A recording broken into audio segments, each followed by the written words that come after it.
Good morning, everybody. I see my standby screen is still on because I hit the wrong one. There we go. Hey, that's me.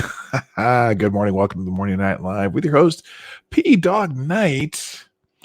It's it's kind of a Saturday thing. Is this thing screwing up? Oh, looks like it's working.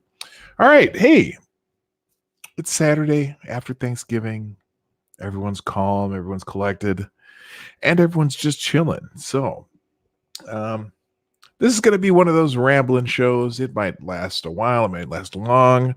I might have to throw a guest in here now and then. Who knows? I don't know what I'm going to do. It's kind of a mellow nothing day. I'm the only one up. I'm going to do my show. So maybe I should just play the intro.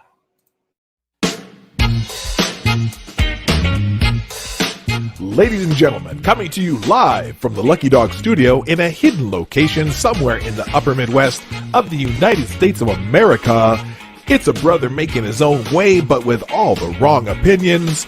Welcome to the Morning Night Live with your host, yours truly, P Dog Night.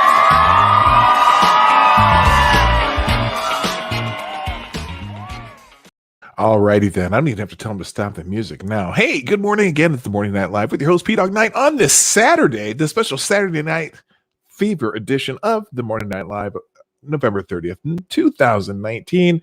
I am just sometimes you read stuff on the internet and you go, what the hell is that? And there was this thread, and I don't know how long this thread's going to last, but I'm just going to go through it. I don't even know if I'm going to put it on the screen, but it's so dumb. It's just so dumb. So there's this woman named Tiffany Cross. Now, Tiffany Cross, oh, by the way, please, anyone I mentioned during my stream, I just ask you don't go bother them. You don't have to go tweet at them or anything, you don't have to say anything. I don't want my name associated with any kind of harassment campaigns, which I know my guests and friends and followers and viewers and subscribers would not do. But it's, you know what? I just always say it as a at least a default to just trying to stay out of trouble. This is Tiffany Cross. Let's see. Now, what is Tiffany Cross here? I'm gonna look this up while I'm here. She's the co-founder and managing editor of The Beat DC, the only platform highlighting the intersection of politics, policy, and people of color. And then for booking, visit my site. She says she's a commentator on MSNBC occasionally, and she just does all this stuff, right? So she's a journalist. She's a blogger. Okay, let's just put it that way. She's a journalist, right? So she does this, and I will put it on the screen as soon as I figure out where it is. All right, here we go. Tiffany Cross says, I didn't want to put this on anyone's timeline yesterday. This was on Friday. She put this out. I didn't want to put this on. Oh, wait a minute. Hold on. Oh, I can't do sad music. I don't know if you can't hear my desktop on this program. I'm not using my normal. Anyway, whatever. She says, I didn't want to put this on anyone's timeline yesterday, but as I was coming home from working out on Thanksgiving morning, two white supremacists wearing what appeared to be Nazi-type garb with a B, were walking down my street in downtown DC. Like, no biggie, just strolling along. She continues, they got a few stares, some head turns, but they definitely seemed comfortable. My area, once comprised of mostly black folks, is now very intersectional. It is a process to normalize these things. First, the president gives them a welcoming wink nearly every damn time he speaks. Then it's a piece in the New York Times telling us how white supremacists like Seinfeld, why I don't give a fuck, Then they incite one-off violent moments to test the waters. Then they're walking down the street in broad daylight. What comes next? Something dangerous and violent is percolating in our nation. Across the globe, if we don't get ahead of it, it will destroy us all. Seeing these two men yesterday did not make me fear for my life, but definitely made me feel I need to be more vigilant about protecting it. Because again, what comes next? We need to make these people uncomfortable. Hate should not be tolerated. Nor, God, I'm sorry. Hate should not be tolerated, normalized, or given a platform anywhere. And if you're one of these MAGA sycophants still claiming not to be racist, you should ask yourself why you're on the same side as the people who proudly declare that they are. Now, I think maybe, and this is just a maybe, I feel like I need to be terrified, right? Because these people are just roaming the streets. But wait, hang on. Before I move on, I gotta show this real quick to somebody. I'm gonna just let me give you 1 second here, because let's see here. Give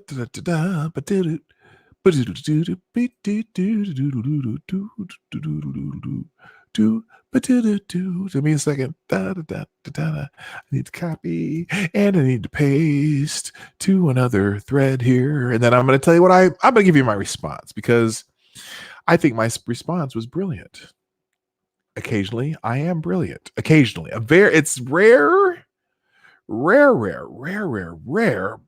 but it happens. It could happen. If you don't think it happens, it could happen. Oh, yes.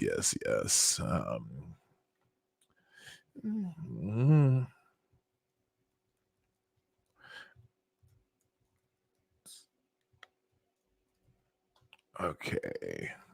Took care of that. All right. So here's my response. Oh, you are arguing with people in that thread. Are you? Well, I rather than argue with people in the thread, I just respond to myself, and here we go. And I'm going to read it because again, occasionally brilliant, occasionally. So first of all, and I'm going to kind of go through this. I'm going to kind of do it how I'm just talking to you as I was thinking this out. I had to work this morning, because it's that time of year and we're super busy at UPS. So but I was in an area where I really spent basically 4-5 hours doing nothing, because my area was just, I didn't have anything to do, but I still had to be there just in case something happened.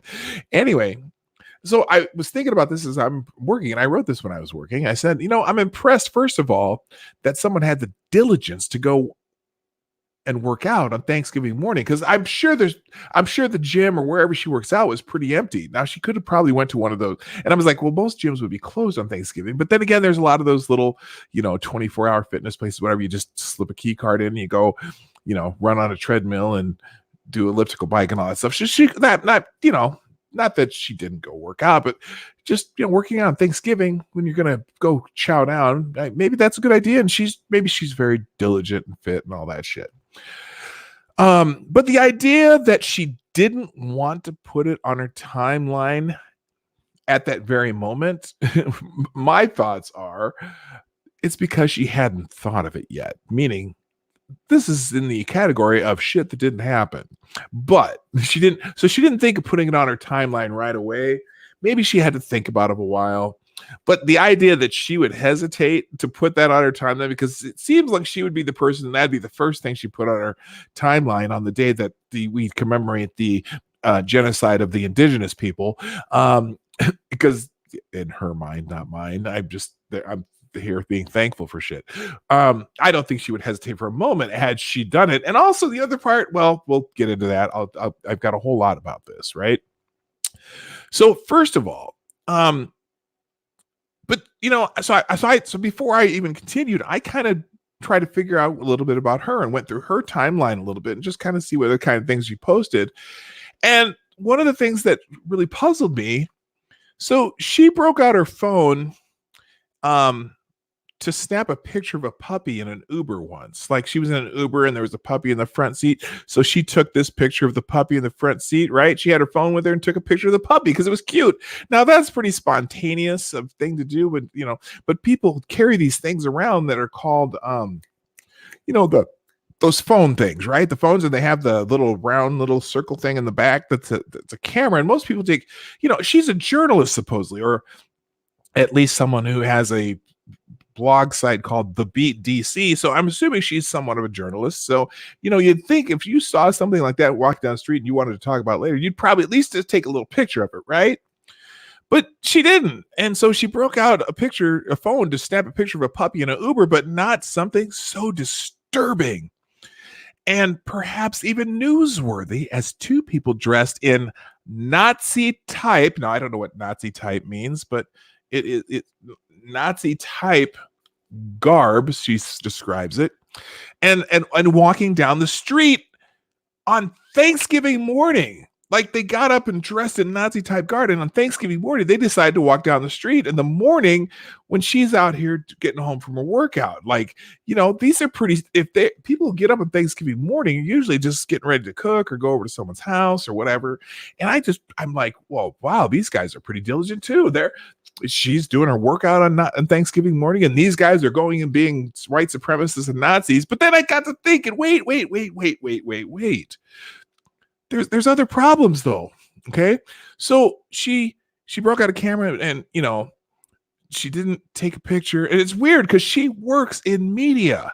You would think somebody that works in media would immediately think, oh, wow, this is an interesting picture. This would be an interesting story to tell my followers, my people at the Beat DC, right? But no, she didn't. But then I got even more curious as I thought about this. And I'm thinking, well, I'm also curious. Somehow she knew for a fact that these two people were white supremacists, but she seemed unsure if their clothing was, quote, Nazi type, right? Because she said it appeared to be Nazi type. It didn't say that it was they were wearing swastikas and didn't have, the tattoos and the hate on their fists. And, no, she said it appeared to be Nazi type, which means she wasn't quite sure.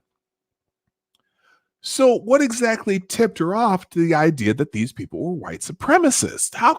How would she know this? They're just two people. Now, I don't even think she said if they were male or female. She didn't. These two people walking down the street that were white. How did she assume they were white supremacists? Because she wasn't sure about the Nazi type guard, because it appeared to be Nazi type guard, but it wasn't confirmed Nazi type guard. Were they doing chants about replacement theory, or were they Zig Heiling? Were they carrying a clothesline, MAGA hats, and bleach? Was the annual Thanksgiving District of Columbia KKK rally in that neighborhood this year, and she just assumed that's where they were heading? Or were they just white and she assumed? I mean, the odds of that are pretty good in DC, right? But let's get back to the Nazi type gear, right? Okay, let's get back to the Nazi type gear. So here, you don't need to see. I'm using my notes from my Twitter feed here. Let's get back to the Nazi type gear. So if that's what tipped her off, to them being white supremacists, even though she really wasn't sure if it was Nazi type gear because it only appeared to be Nazi type gear, could she at least help us out so that we know what to look for? So, because she clearly recognized these two people walking down the street as white supremacists. She said they were white supremacists, but even though it only appeared to be Nazi type garb, how does she know How does she know they were white supremacists? I mean, it couldn't have been anything explicit, like Nazi armbands or because there would have been more of an uproar in the neighborhood if they're walking down the street with Nazi armbands. Do you think people would just, especially if it's a kind of formerly a black neighborhood, you think a bunch of brothers are going to let some Nazi dudes walk around DC? Of course, but then again, now I got to remember, if it had been like Nazi armbands or something like that, there would have been more of an uproar in the neighborhood, unless, of course, there was a special matinee performance of like the producers at the local theater. But, then again, it was Thanksgiving morning. So there probably weren't a lot of people out and about anyway, right? So maybe, I know what it is. Maybe they were wearing khaki pants and white shirts, because we've seen that before. Remember Charlottesville? I mean, although that could also have been like Jehovah's Witnesses or Mormons on a mission. One of the, is it Jehovah's Witnesses or Mormons that, come knocking on doors in the just plain white shirts and whatnot? I don't know. It could have been one of those. Or I know they had tiki torches, right? I bet they had tiki torches and swastika neck tattoos. Oh, wait, no. She said clothing. So that wasn't it because she wasn't sure. It appeared to be, I know, maybe they had rebel flag, stars and bars jackets. Or maybe they had bikers jackets that had like those iron crosses that sometimes people mistake for Nazi things. I don't know. I just want her to let us know because honestly, if she took a picture, I want her to share it with us. I want her to share it with us because I think it's really important that she point out the specific signs to look for when we want to figure out if someone's a white supremacist or Nazi or whatever. Because we really do, we want to be diligent, but we also want to be accurate because we don't want people just going around and beating up people just because they appear to be wearing or what appears to be Nazi garb. I need some help, Tiffany. So Tiffany, if you could, please, if you're watching, I know you're not watching this, but you may read my thread. I'm asking you, please, share the pictures and point out the specific signs to look for so that we can all be diligent yet accurate. Otherwise, what she's doing is she's contributing to a moral panic. She's creating fear and division. The kind of like she's creating fear and division, kind of like the Russians want.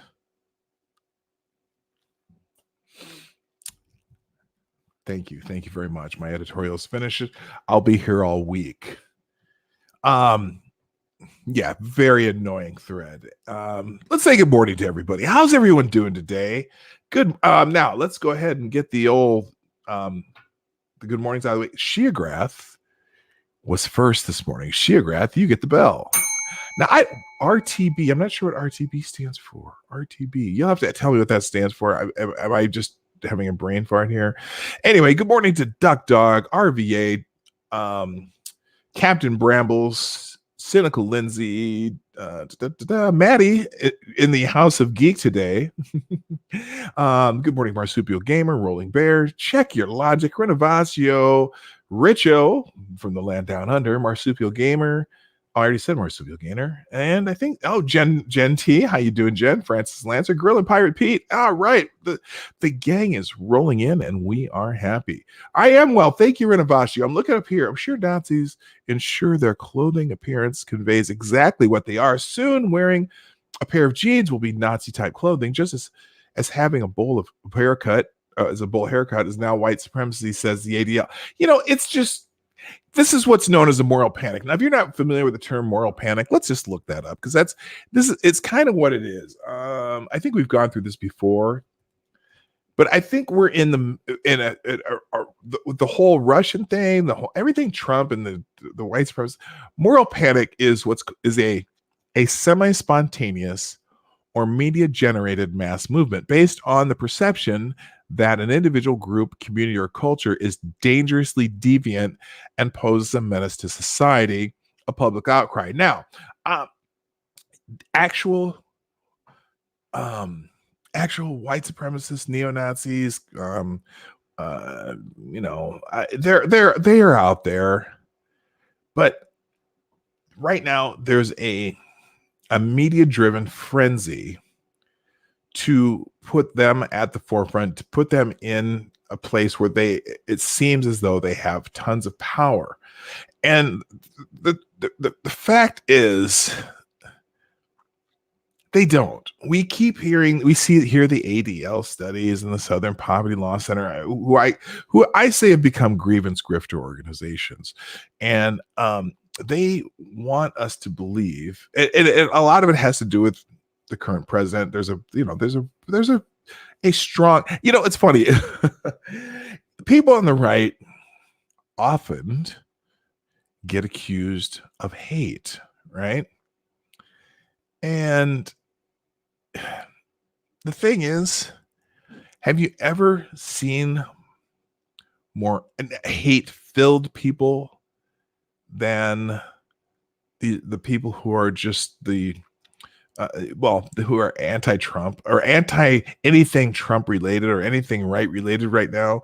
It just seems like that's where all the actual pure, just unadulterated hate. Now, granted, I know that I'm using a slightly different definition of hate, but they're just hateful and angry, and again, trying to create a moral panic. Here's another one here. Here's a good definition.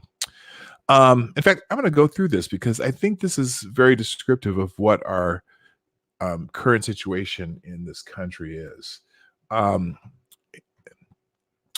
A moral panic is a widespread fear, most often an irrational one, that someone or something is a threat to the values, safety, and interests of a community or society at large. Typically, a moral panic is perpetuated by the news media, fueled by politicians, and often results in the passage of new laws or policies that target the source of the panic. Does that sound familiar? Think the McCarthy area. That was a huge moral panic in our country, or also even the whole Russia thing right now. It's government and media driven. Anyway, let's see. Okay, I said that. Target in this way, moral panic can foster increased social control. Everyone heard of big government?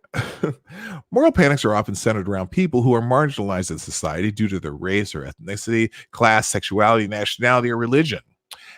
Now, that's interesting there because it's in theory, or at least on the theory of the left, that then worrying about white supremacists can't be a moral panic because they're not supposedly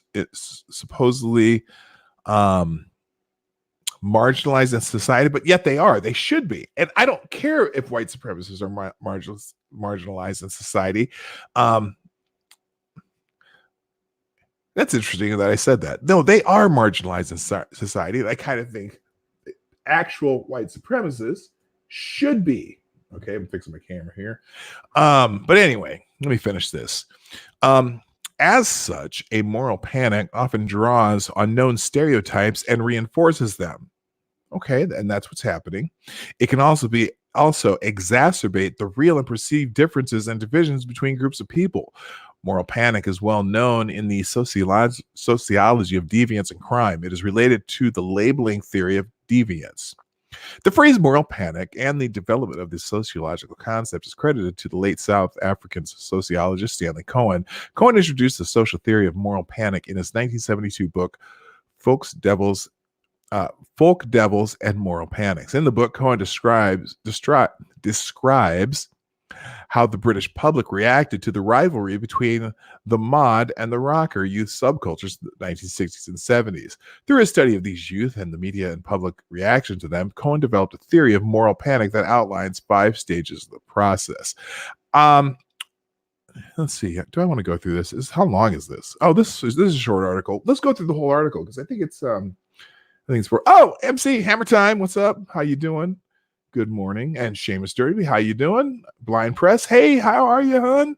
I'm happy you are all here. Hope you all are having a great day. All right, let's keep going. I am going to go through the rest of this. It's not that long, so let's go through it.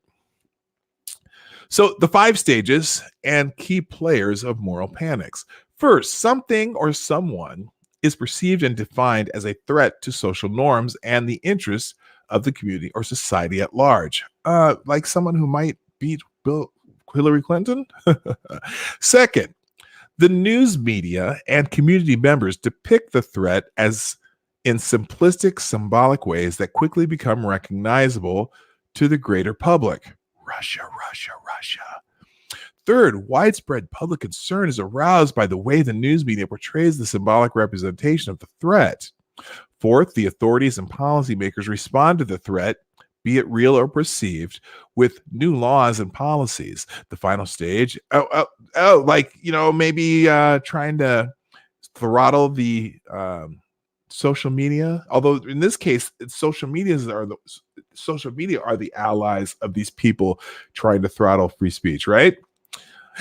And the final stage, the moral panic and the subsequent action of those in power lead to social change in the community. Now, social change can be good or change could be bad. Just saying. All right. Cohen suggests that there are 5 key set of actors involved in the process of moral panic. They are the threat that incites the moral panic, which Cohen refers to as folk devils, like as in folklore, folk devils, and the enforcers of rules or laws, like institutional authority figures, police, or armed forces. The news media plays its role by breaking the news about the threat and continuing to report on it, thereby setting the agenda for how it is discussed and attaching visual symbolic images to it, like appearing to be what? Appearing to be, oh, good morning. Good morning, dear. Yo, I saw you was streaming, but I'm watching the Tottenham game, so this is just me dropping in to say, hey, love you, Dad. Aw, that's my daughter. Anyway, okay. Enter politicians who respond to the threat and sometimes fan the flames of the panic. Oh, like impeachment hearings? Sorry. And the public, which develops focused concern about the threat and demands action in response to it. So that really, think of the McCarthy era as probably our greatest American version of a moral panic, where we had the communist threat, and you had McCarthy doing the hearings, and and so on. Aw, soccer sucks. Well, wait, since when hold on. Since when does my daughter watch soccer? Oh my gosh, that's weird. My daughter's watching soccer. Anyway. The beneficiaries of social outrage. Many sociologists have observed that those in power ultimately benefit from moral panics, since they lead to increased control of the population and the reinforcement of authority of those stages. Now, it's funny because, I know Tottenham is the English soccer team. I'm just wondering why my daughter's watching soccer. I'm going to read that again because I got off on a tangent there. Many sociologists have observed that those in power ultimately benefit from moral panic, since they lead to increased control of the population and the reinforcement of authority of those in charge. So it makes government more important. Sound familiar? Others have commented that moral panics offer mutually beneficial relationships between the news media and the state. Well, not currently, but I'm sure it will if Democrats get in charge. But I digress. For the media, reporting on threats that become moral panics increases viewership and makes money for news organizations. Do you think all Trump all the time has helped some networks that really just should be in the tank? I'm just saying. Oh, you know what? I can't tell. Okay, I'll be able to tell. I'll have to open up my Streamlabs thing here. And then for the state, the creation of moral panic can give it cause to enact legislation and laws that would seem illegitimate without the perceived threat at the center of the moral panic. So take that example of anything that they are trying to do to curtail free speech or even the Second Amendment right now. So, you get the news jumping in every time there's a shooting that fits their narrative, because the shootings that don't fit their narrative don't get promoted. But certainly anything that can be called a mass shooting by a white guy is certainly fits that category. And then the news media does what? The media reports on the threat to become moral panics, increases viewership, and makes money for news organizations. And then the state can, whatever. So here's some examples that they come up with for moral panics, and just see if they sound familiar to anything that we go through today. There have been many moral panics throughout history, some quite notable. The Salem witch trials. Witch hunt, anybody? The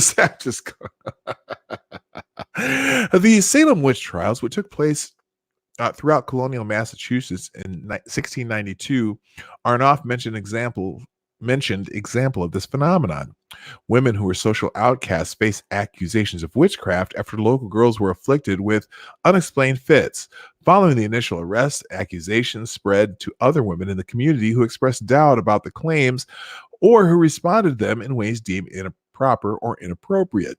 This particular moral panic served to reinforce and strengthen social authority of local religious leaders, since witchcraft was perceived to be a threat to Christian values, law, and order. More recently, some sociologists have framed the war on drugs of the 1980s and 90s as an outcome of moral panic. News media attention to drug use, particularly use of crack cocaine among urban Black underclass, focused public attention on drug use and its relationship to delinquency and crime.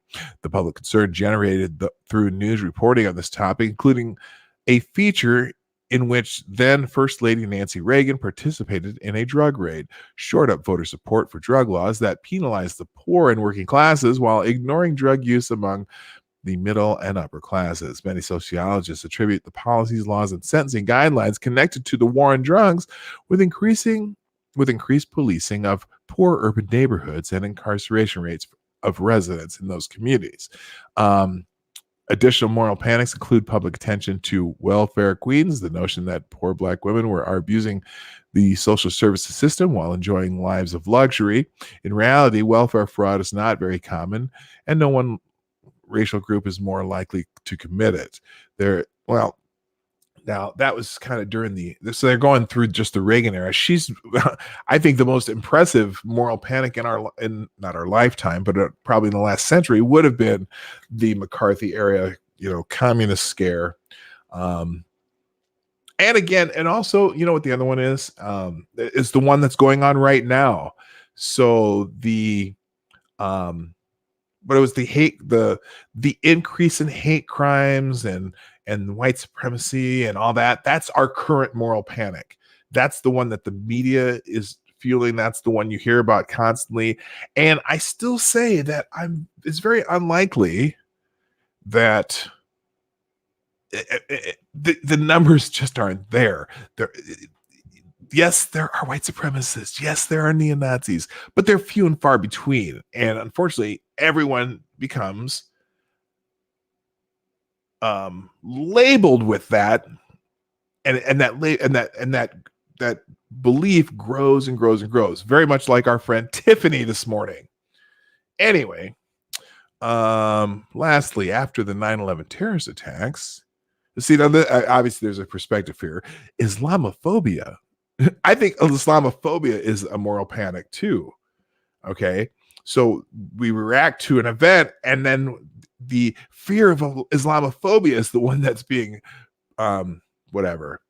But this is obviously Nikki Lisa Pohl, the writer of this, has her side of view too. But anyway, I'll read it anyway. Lastly, after the 9/11 terrorist attacks, Islamophobia, surveillance laws, and racial and religious profiling grew from the fear that all Muslims, Arabs, or brown people overall are dangerous, because terrorists who targeted the World Trade Center and the Pentagon had that background. In fact, many acts of domestic terrorism have been committed by non-Muslims. And guess what? I think there was a moral panic over that too right now.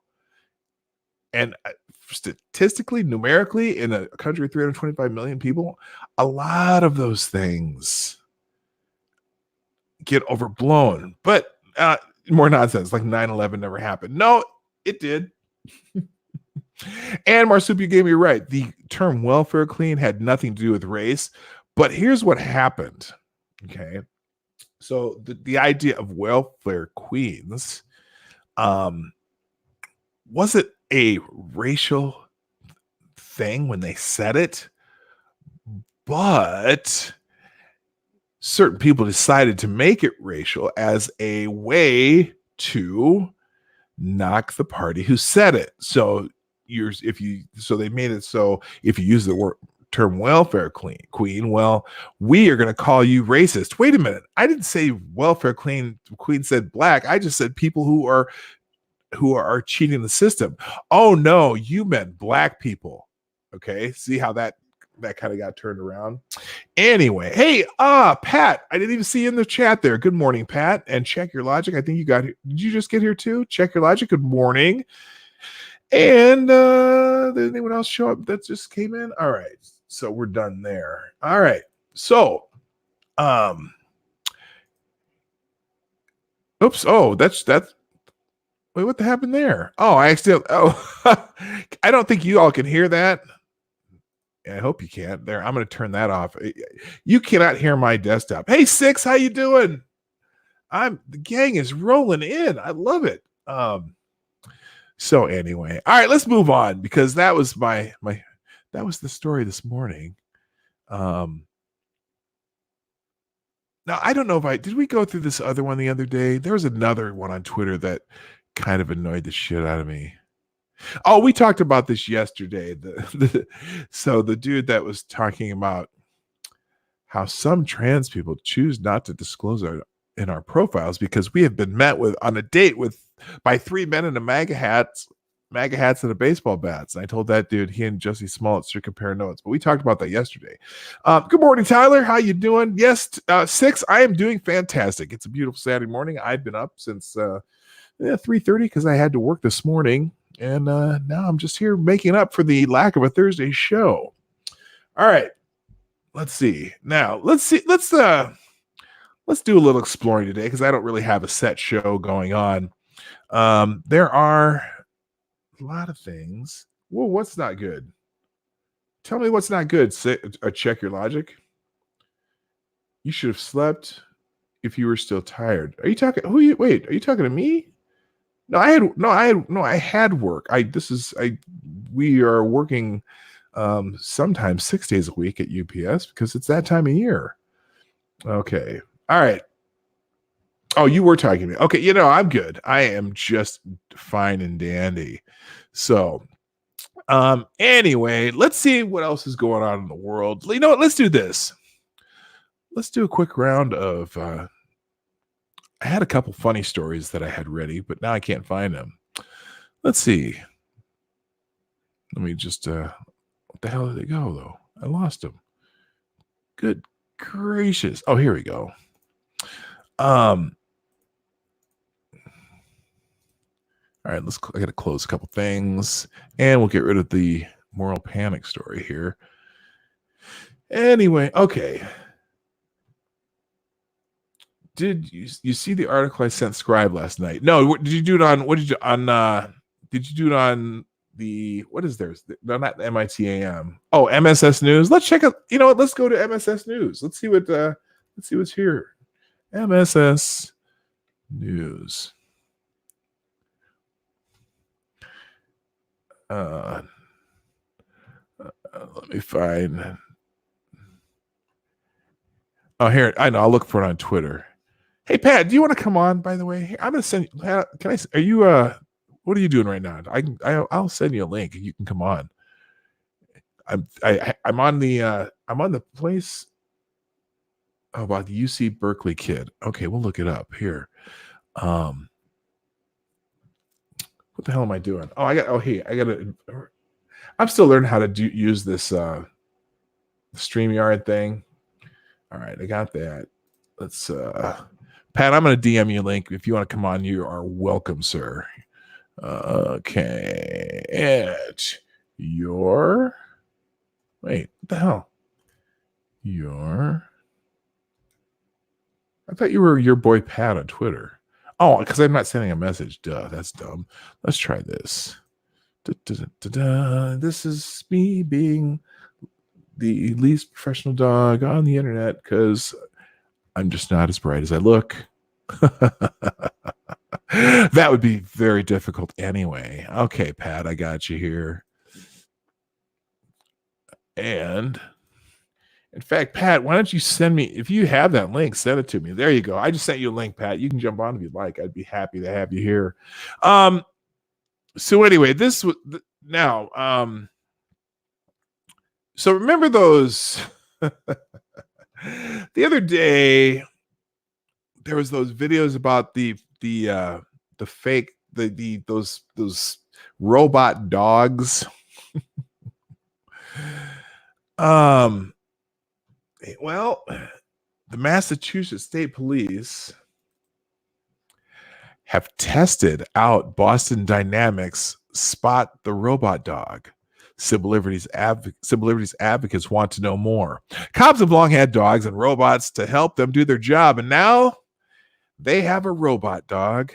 Massachusetts State Police is the first enforcement agency in the country to use Boston Dynamics' dog-like robot called Spot. While the use of robotic technology is not new for state police, the temporary acquisition of Spot, a customizable robot, some have called terrifying, is raising questions from civil rights advocates about how much oversight there should be over police robotic programs. The state's bomb squad had Spot on loan from the Waltham-based Boston Dynamics for 3 months, starting in August until November, according to records obtained by the American Civil Liberties Union of Massachusetts and reviewed by WBUR. The documents do not reveal the details on the robot dog's exact use, as you're seeing the video down there. But state police spokesman said Spot, like the department's other robots, was used as a mobile remote observation device to provide troopers with images of suspicious devices or potentially hazardous locations, like where an armed suspect might be hiding. Robot technology is a valuable tool for law enforcement because of its ability to provide situational awareness of potentially dangerous environments, state police spokesman Dave Procopio. That's kind of frightening, isn't it? You are backstage. Oh, there you are. Cool. Here you go. Hey, what's going on? Hey, Pat, how you doing, man? I'm doing good. Like I said, I finally made one of these right here. Like usually when you're on, I'm at work and I'm watching as I go right there. Oh, okay. Well, I appreciate that you do that too. So are you seeing this robot dog on the screen here? Yeah, and I'm like what are these? those look scary as hell. No. So anyway, let me finish this article real quick. Boston Dynamics Vice President for Business Development, Michael Perry, said the company wants Spot to have lots of different uses in industries ranging from oil and gas companies to construction to entertainment. He envisions police sending Spot into areas that are too hazardous for a human, a chemical spill, or near a suspected bomb or a hostage situation. You know, I think they use robots for that kind of things in the military already. Mm-hmm. Especially for like bomb defusal or mine sweeping and stuff like that. Mm-hmm. But they just look scary to me. This looks like the beginning of as a machine. I'm just saying, do you really want now? If you're equipping them like with remotes and the people are controlling them, my fear is they're going to put a little bit too much AI in those things. Yeah. Yeah.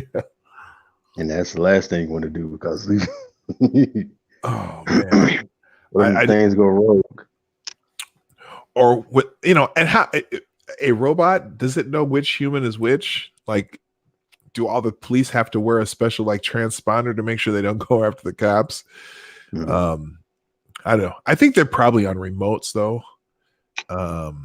They would have to be, or some kind of program. But that thing with the jaw there, are you watching this on your screen? Yeah. Yeah, that thing's scary. So anyway, hey, so I haven't been on the internet a whole lot. How was your Thanksgiving, Pat? Oh, it was fun, man. Family came down here. We had a blast, ate a whole lot of food. My Cowboys didn't win, but hey, So I'm curious because you had family in from Texas, right? Mm-hmm. So how does one is that where you originally from Texas? I'm originally from Oklahoma. I've been living in here in Texas for like the past Oh, okay. That about explains 5 years now. That explains why you would be an Oklahoma fan and not a Texas fan. Yeah. Because the only reason that you where you live right now, where you live, only reason where you live right now still exists and hasn't floated off into the ocean is because Oklahoma sucks. Hey. We spent in the shootout. Oh man. Yeah, no doubt. Anyway, good morning, Zombie Teddy. I think you just popped in, or have you been here a while? I'm trying to say good morning to everyone's here. So anyway, so you had a bunch of family in from Texas. Did you do all the cooking, or because that's kind of your thing, right? I would say it got shared, we did some of the cooking and things like that. But like I said, when moms and aunts and grandmas come in and things like that, they're gonna shoo you up out of the kitchen. So oh, okay. Well, that's a good thing for you, though. I mean, you're always I mean, that's what you do, right? You're in catering and stuff. Yeah, it's like I do so much cooking at my job right there. Hey, it feels good to like take a load off. Yeah, no doubt. So, well, anyway, I got another story. I got a couple of these things here. Of course, this is when it comes to strange medical shit, it always seems to be happening in China. But anyway, so you're gonna love this. I'm just saying. So man coughing wait a minute, there we go. Man coughing nonstop for 2 months had a leech stuck in his throat. Oh. Doctors in a hospital in southeastern China's Fujian province recently reported the unusual case of a man whose nonstop coughing had apparently been caused by a leech attached to his throat. Last Friday, the unnamed man arrived at the Wuping is like whooping cough? Wuping County Hospital in the city of Longyan, complaining of almost nonstop coughing over the past 2 months. He had become increasingly worried about his condition after coughing up phlegm and blood, so he finally decided to seek medical attention. Doctors at the hospital respiratory department initially recommended a CT scan, but when that didn't reveal anything, they decided to do a more invasive procedure called a bronchoscopy, which allowed them to inspect the patient's air passages with a small camera. That's how they found a leech living in his throat. This dude's swimming in the wrong lakes. How the hell you get a leech in your throat? Well, like I'm saying, Asians, they eat a lot of wild stuff right there. So what's to say he wasn't trying to like try new delicacies? Yeah, man. And okay, I don't know how you get that. In fact, the bronchoscopy revealed 2 leeches, one located about 3 centimeters below his glottis, the part of the larynx where the vocal cords are, and another in his right nostril. Right. It probably was swimming. Oh my goodness. Obviously, the patient had no idea how the leeches had found their way into his body, but doctors believe that he must have accidentally swallowed them while drinking water from mountain streams. Oh, that's a maverick move. Yeah. When he drank water, it is likely that they were very small part and undetectable to the naked eye. Oh, they were very small and undetectable to the naked eye. In the past month or two, the leeches have sucked the patient's blood and grown. Okay, so that's how you get leeches in your. Okay, so don't be drinking from mountain streams.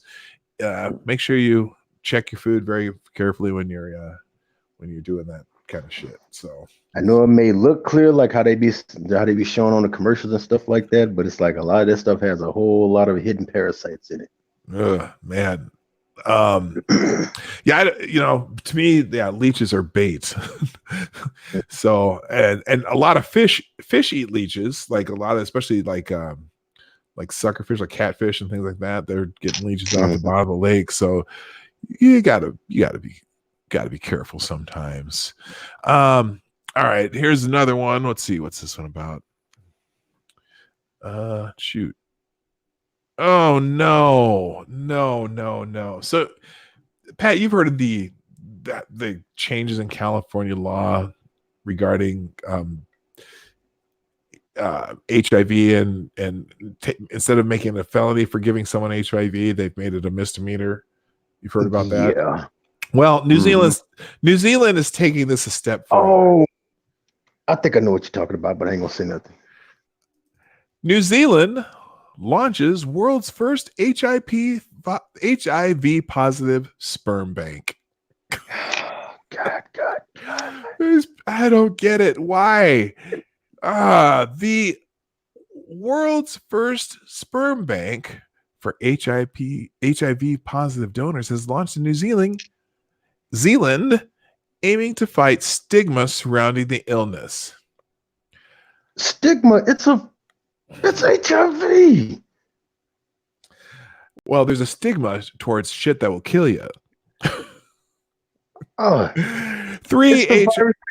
AIDS. I'm like, it will kill you. Of course, there's going to be a stigma. Like, why are these people so?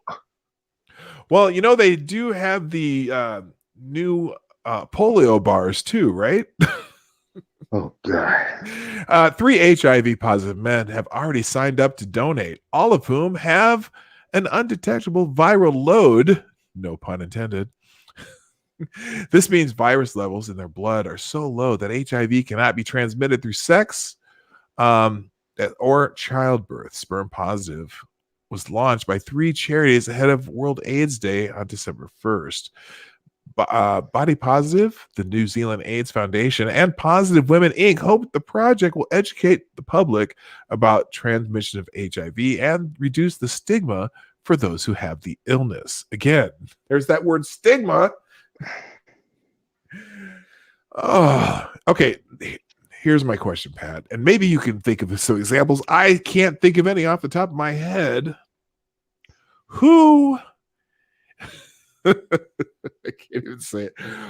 Okay, what kind of woman would choose to go to an HIV sperm bank? A woke one. Yeah. Like, hey, I ain't that woke. Yeah, there's no amount of woke. It would have to be a woke attention seeker, somebody who is so desperate for attention that they'll just jump on anything. Oh man, all eyes are going to be on me for this. Yeah. I suppose that is sort of an attention-seeking behavior, isn't it? It just doesn't make any sense to me. I don't get it. Let's see. This is weird. Okay, I'm not doing this one. That story's. I thought the last story was too weird, but perhaps nothing is too weird for this Saturday morning of the Morning Night Live. Let's see. Oh shoot, hang on, I messed this up. Oh shoot, hang on. I'll put it on the screen here in a second. As soon as I click the right thing, because I clicked the wrong thing. I'm still getting used to some of this stuff here. Here's one. I don't know if this would be a job for you, Pat. I certainly now my problem is that I don't do well with this kind of stuff, but I guess we'll find out soon as we show you the story. There's a company that is hiring someone to smoke weed for $3,000 a month.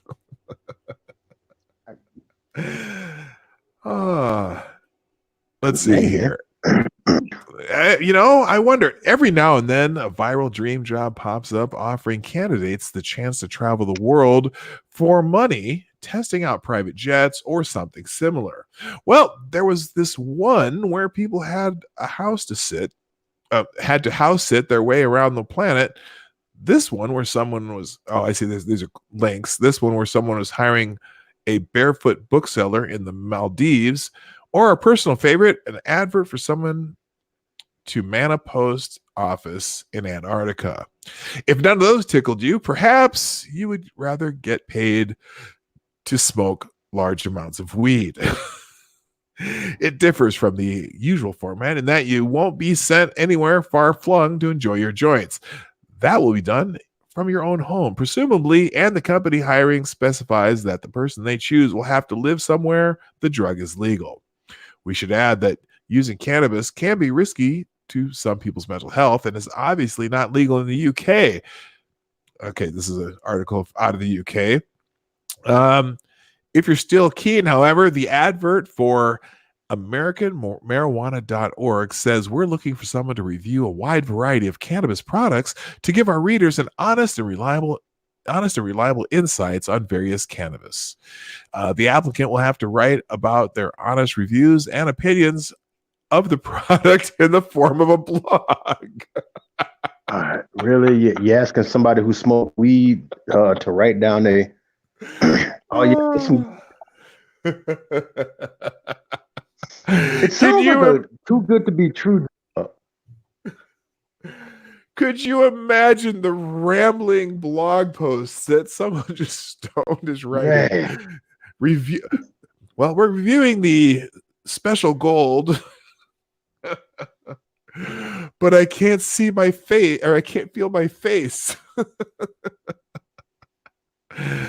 Moreover, they must also be comfortable in front of the camera, since the job includes unboxing videos and explainer videos of how each cannabis product performs and differs from the other more notable products in the category. Or I didn't read that right, but so they have to basically it's kind of like mukbang but weed.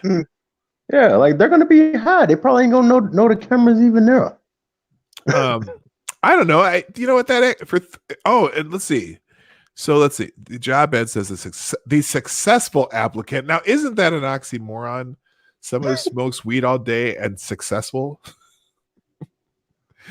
needs to be physically fit and healthy in general to carry out cannabis product reviews regularly. Whoever gets the gig will be paid up to $3,000 a month or $36,000 yearly, depending on their experience. Okay, wait, go back to what you said. The what's the word I'm looking for? Well, I'll just go back. The requirements are okay. The job ad says the successful applicant needs to be physically fit and healthy in general to carry out cannabis product reviews regularly. And then physically fit and healthy. They got to be healthy, right? So the problem is, if you have this job for too long, your Dorito intake will probably just go through the roof, and then you will no longer be healthy. Okay, so and here, but I like this. Apparently, you need to have a weed resume to have this job too, because it says whoever gets the gig will be paid $3,000 monthly or $36,000 a year yearly. Quote, depending on their experience and capabilities. So again, you have to have I don't know many weed smokers that are physically fit and healthy that's got the experience like that. No, but I you know what? I do know some people who have extensive weed smoking resumes. Exactly. And they are not physically fit and healthy. Well, they have eaten everything in sight. Now, come on, think about it. There's a few NBA players who have extensive weed resumes. They're physically fit and healthy, but they don't need $3,000 a month. Yeah, they're part-time. They're part-time smoke. I'm just saying, though, there's some people out there that, there's some people who, you go into the hood and play hoops with the guys in the hood and they're smoking weed while they're playing. Well, that is true. I mean, they're out there, but you have to be able to, you have to come up with a weed resume.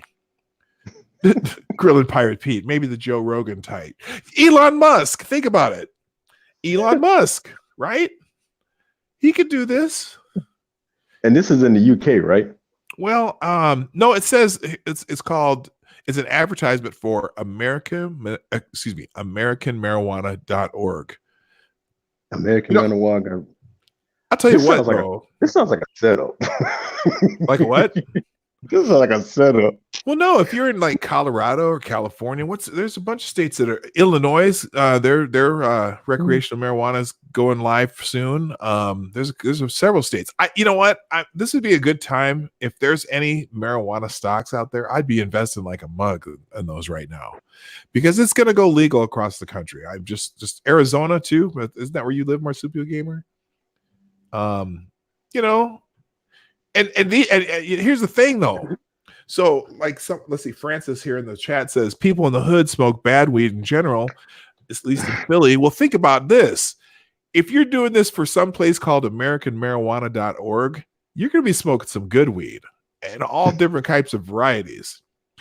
That's what I'm kind of wondering, like what kind of weed is going to be like they can be smoking, like, like it's going to be like on Half Baked where they got, like Maui Wowie and Gucci Gucci and all that good stuff right there. Well, I don't know. So actually, I have actually been to a dispensary when the last time my wife and I were in Las Vegas, because Lady Boomer in her younger days liked to partake in that.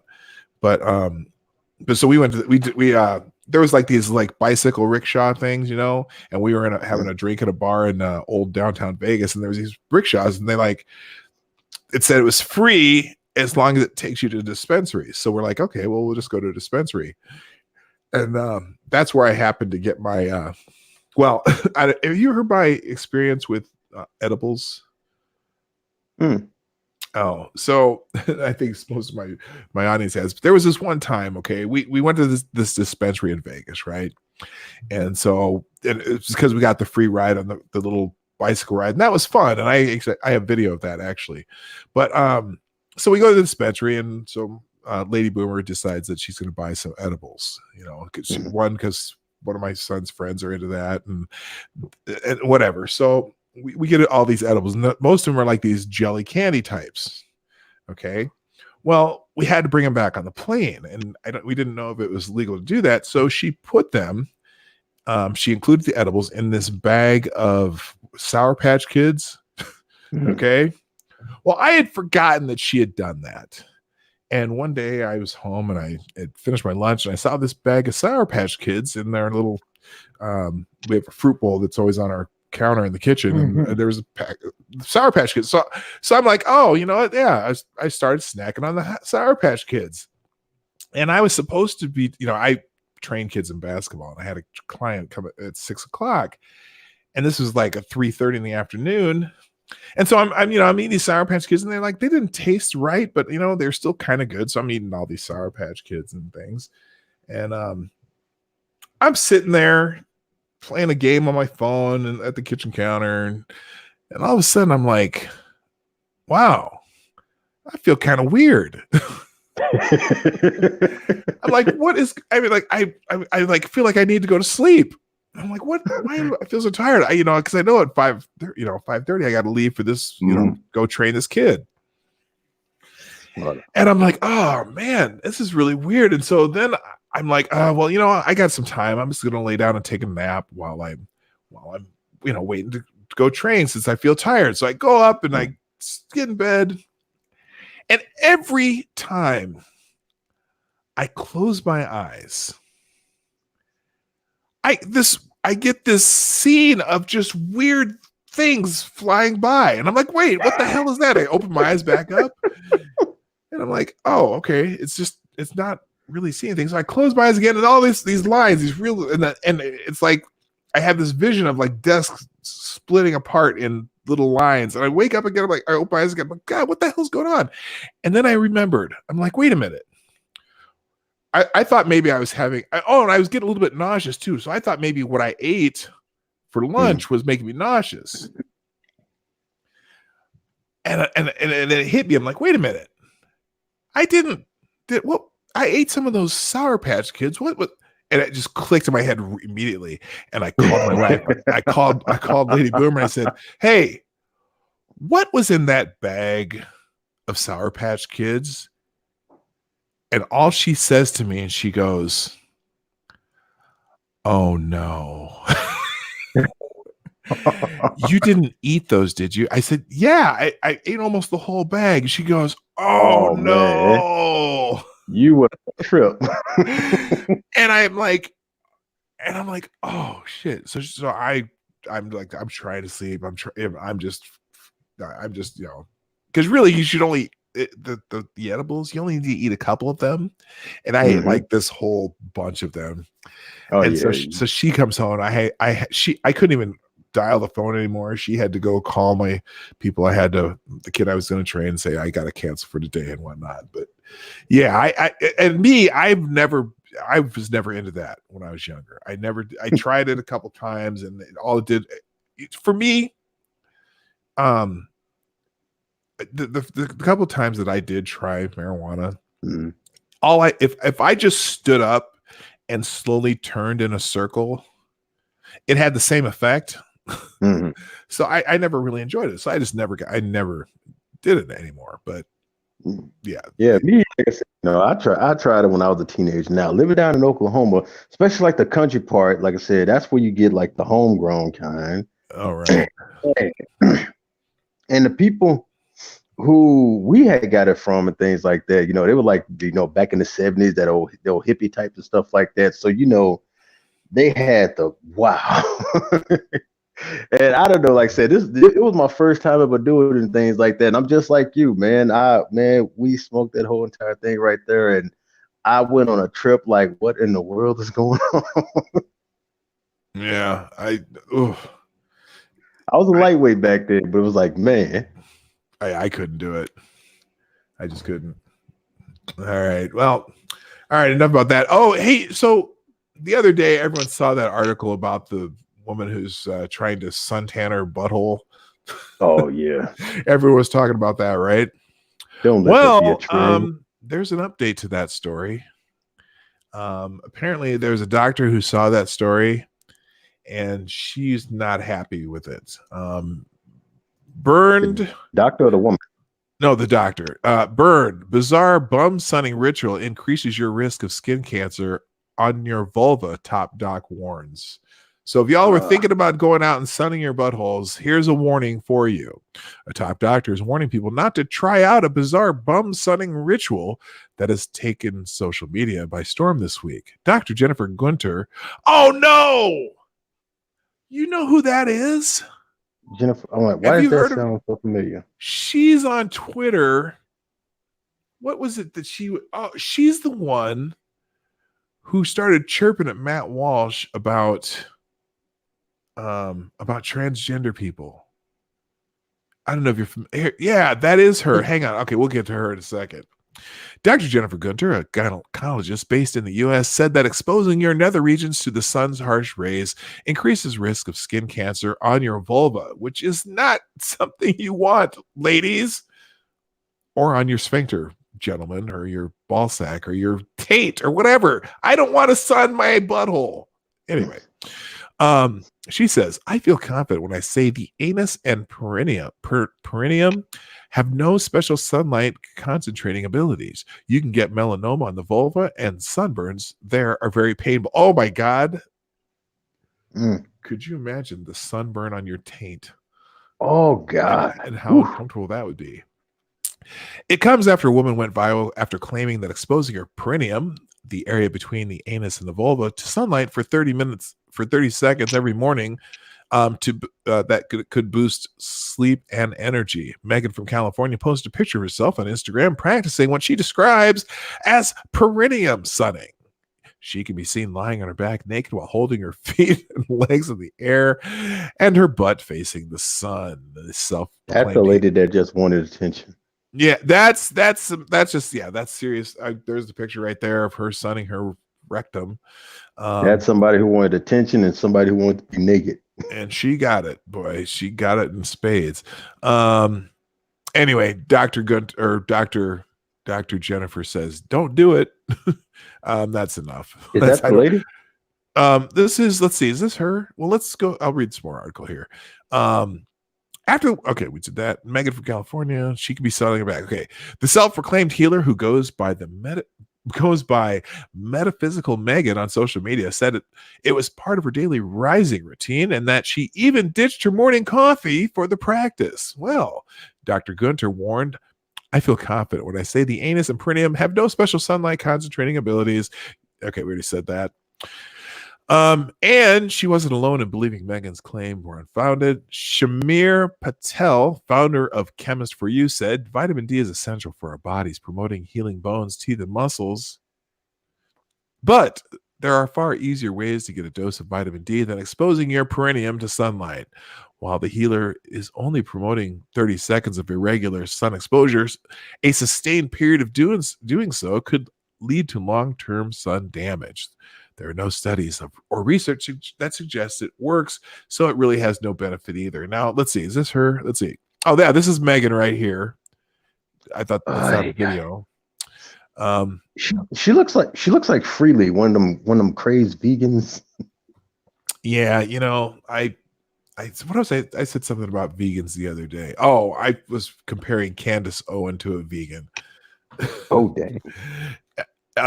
Because or no, I was comparing her to a new vegan. Like her new right wingishness is like listening to a new vegan who's going to tell you all this stuff and they know all the talking points, but they don't know jack about nutrition. Anyway, all right. That's okay. That is Monkey in the Morning Safe. Right. This lady is a attention seeker. Like, this is her instant. Yeah, so she's got like pictures of her just nude in the. Yeah, this lady is screaming for attention. Yeah, she's just trying to get away with shit. That's how she gets away with being naked on Instagram. Being naked in public and all that. I've seen too many of those types of people. They'll claim something is like the next sensation, the greatest trend, or something like that. It's just them want to be. They're just public exhibitionists. Right. Okay. Just say I want to be naked, man. Own up to it, man. People would be like, all right, go ahead. Yeah. Get one of those. What are those? I couldn't remember this the other day either.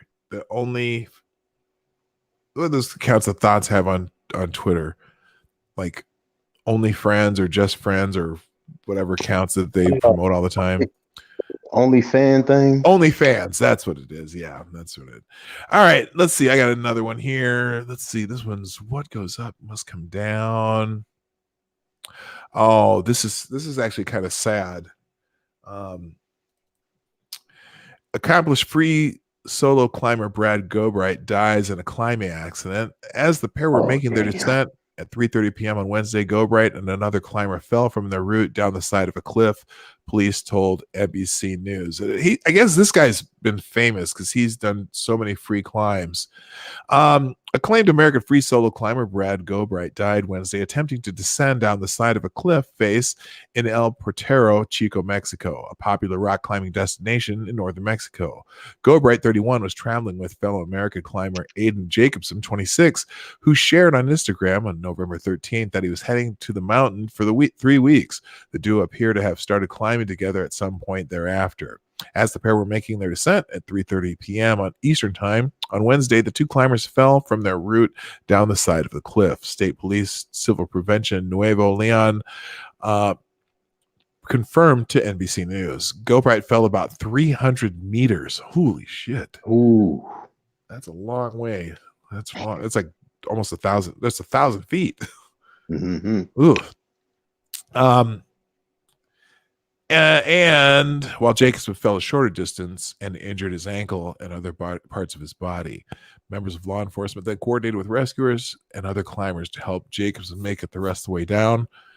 Photos state police shared with NBC News show Jacobson seated in an ambulance with rescuers. So one of the guys survived. It's just the one that was further up. Yeah. The pair were traveling on the mountain Sendero Luminoso, or the Shining Path route, which authorities say rises to the height of 850 to 900 meters. It can be scaled in 2 days overnight, either along a ledge or vertically, yada, yada, yada. So I don't know a whole lot about climbing. But yeah, this guy's, I'm going to see what the video is. Oh, they're just showing that there's just footage of him climbing. Okay, I hope that's a commercial. Never mind. We don't need to see her. Me personally, I'm chalked it up a bad look. Like I said, that's not stupidity. That's just hey, that was just not a good day to climb. Yeah, yeah, definitely not. A good point, Renovaccio. Rest in peace. At least he went doing what he loved. Yeah. But man, it's not like they were up there just doing like they were inexperienced people just doing something for clicks and things like that. These were experienced climbers. It's just it was just a bad day for one of them. Yeah, no doubt. Okay, here I got to open something real quick as I'm trying to figure this out. Hang on. Yeah, also I sent you that article that I was talking about through DM.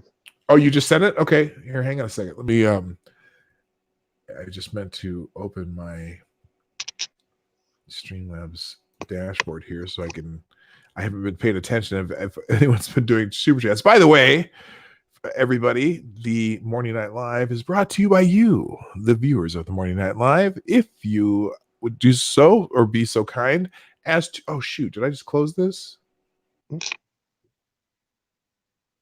Yeah, no, you just closed yourself.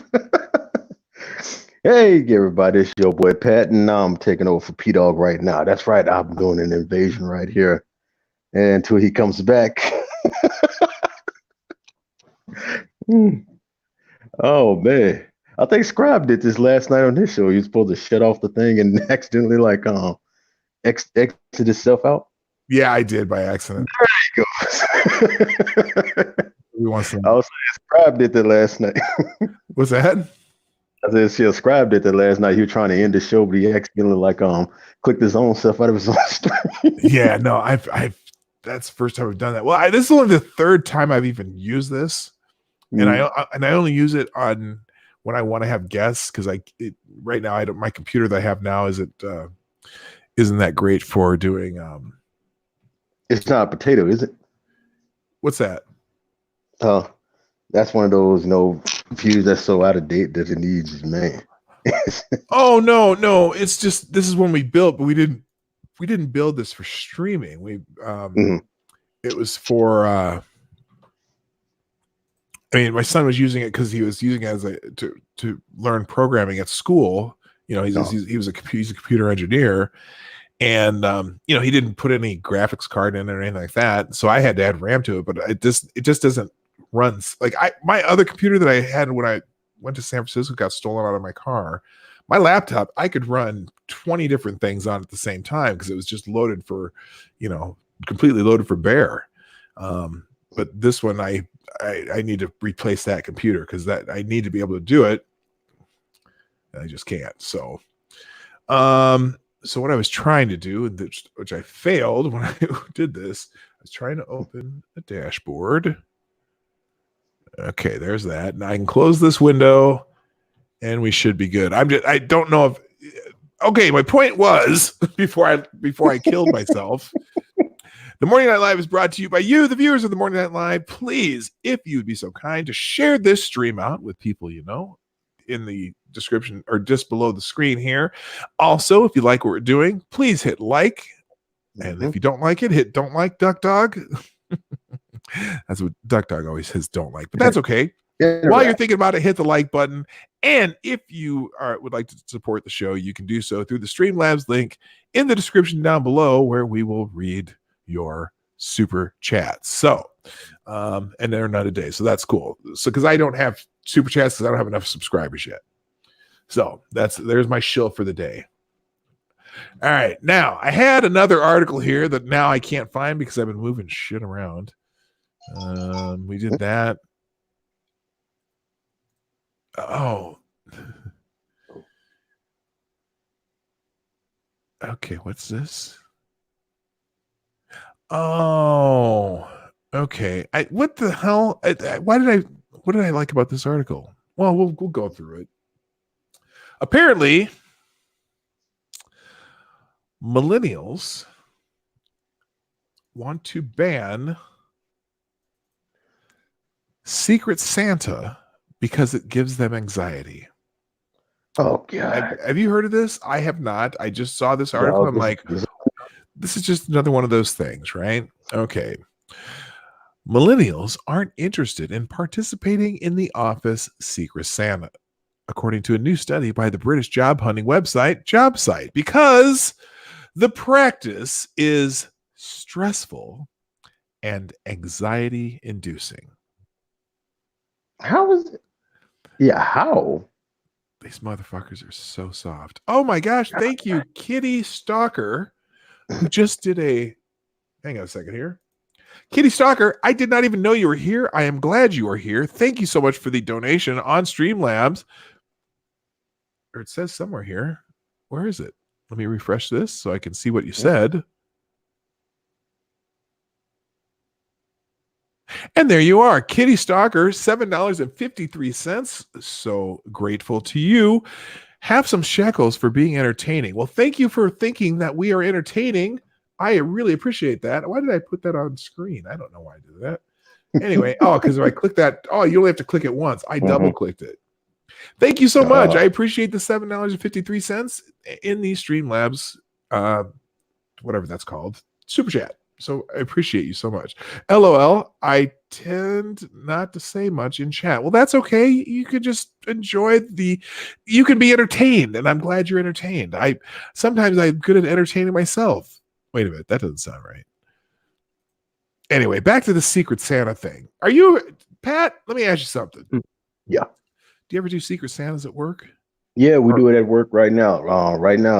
We're currently like doing like a Secret Santa. I got like this one guy's like I already know what he likes. Like I said, he likes listening to music on his like on like his tablet and things like that. So 9 to 10, I'm gonna get him like the little iTunes card so he can just pick whatever he wants and just play away.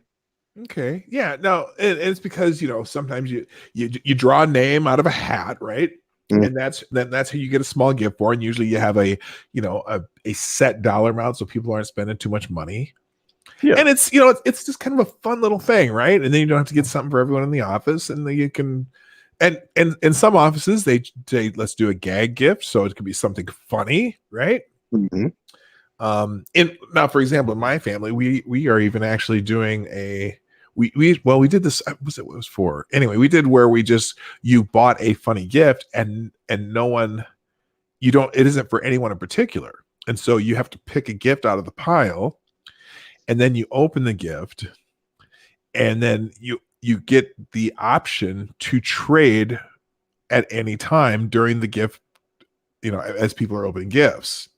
So, and that's the rule. So you could, you might get something that you think is really stupid or gross, and then someone opens someone else and said you raise your hand and you get I'm using my trading options. So then the person who drew last, usually they're the ones who have to worry because they might have their gift traded out and they might have to trade out something they like. Anyway, apparently for millennials this is stressful because millennials, I don't want to talk bad about all millennials. I know there's millennials in our stream, watching our stream today, that are not soft like that. But I'm going to read this anyway. Secret Santa is, of course, a regular practice among work colleagues during the holidays. It's often preferred to other practices because organizers can limit the budget spent on gifts, and it doesn't align with any specific religious holidays, so it doesn't leave anyone out of the loop. Though, of course, jolly old Saint Nick is identified with Christmas. But millennials facing the blame for killing everything from home ownership to landline telephones to sit-down Pizza Hut are tired of participating in mandatory holiday activities at work and would rather corporate America keep the gift-giving private. JobSite study focused on the negative effects of Secret Santa. That doesn't even sound right. And the thing is about Secret Santa is like you don't have to participate if you don't want to. Right. That don't even sound the negative effects of Secret Santa. And found that some millennials, yes, of course, it's millennials, have been suffering from anxiety as a result of their workplace Secret Santa, reports viral news site 22 Words. I wonder who's going to give me what. Are they okay? So are they? Does the anxiety come from thinking they might give somebody a gift they don't like, or is it having to get a gift from someone you don't like, or having to give a gift to somebody you don't like? That's what it's sounding like. Okay. Let's see. The study said they found that younger workers are often spending more than they can afford on presents for their colleagues. Wait a minute, but you put a gift limit on it. A price, make it a, you know what? You make a $10 limit. Then they don't have to worry about it. Anyway, okay. They found younger workers are often spending more than they can afford. Well, why are they spending more than they can afford? That's just being stupid. On presents for their colleagues in order to avoid being judged for their selection or thought of as cheap by their peers. That's, you know what? It's supposed to be what cheap. The limit is for. Even though most Secret Santa groups set a budget, millennials say they feel pressure to up their game in order to fit in with their colleagues. Well, don't. Who's that? Oh my God. Beyond that, millennials apparently report they feel angry at office party organizers who don't take millennials' much reported dire financial straits into consideration when instituting a Secret Santa game. If you can't afford a $10 limit Secret Santa gift, what kind of strange do you have? I think, you know what? I think that's it. They're, because they want to be impressive. Wait a minute. So I'm gonna read that again just for a sec, so beyond that, millennials apparently report that they feel angry at office party organizers who don't take millennials' much reported dire financial straits into consideration when instituting a Secret Santa game. So wait a minute, millennials' much reported dire financial straits. If in every office. Who are these? I get it. They want to talk about the student loan crisis and things like that, and they're not buying homes. Well, I didn't buy a home in my 20s, early 20s either. I mean, everyone who, like, when I got out of college, I was paying student loans too. Now it's obviously on a different scale, but then again, everything was on a different scale then. Are millennials completely in dire financial straits that if you had a Secret Santa for a $10 gift, they wouldn't be able to do it? No, that's it. It just sounds like a cheap millennial.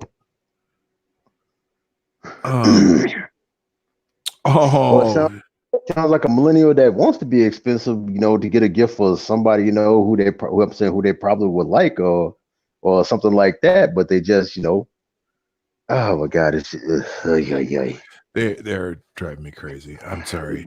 That builds resentment among millennial workers, which can lead to inter-office tiffs and decline in workplace morale among millennial colleagues.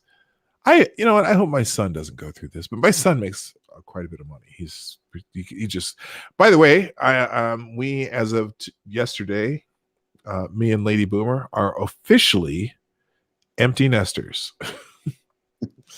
my son moved out the day after Thanksgiving, which was yesterday. Although he still has a few things here, but he officially no longer lives in the house. Although my children are both welcome if things ever happen where they need to. But also, I just noticed Sheograth made a comment in the chat. The only axe Wisconsin has is the deodorant. Now, does anybody other than Sheograth and I know what that means?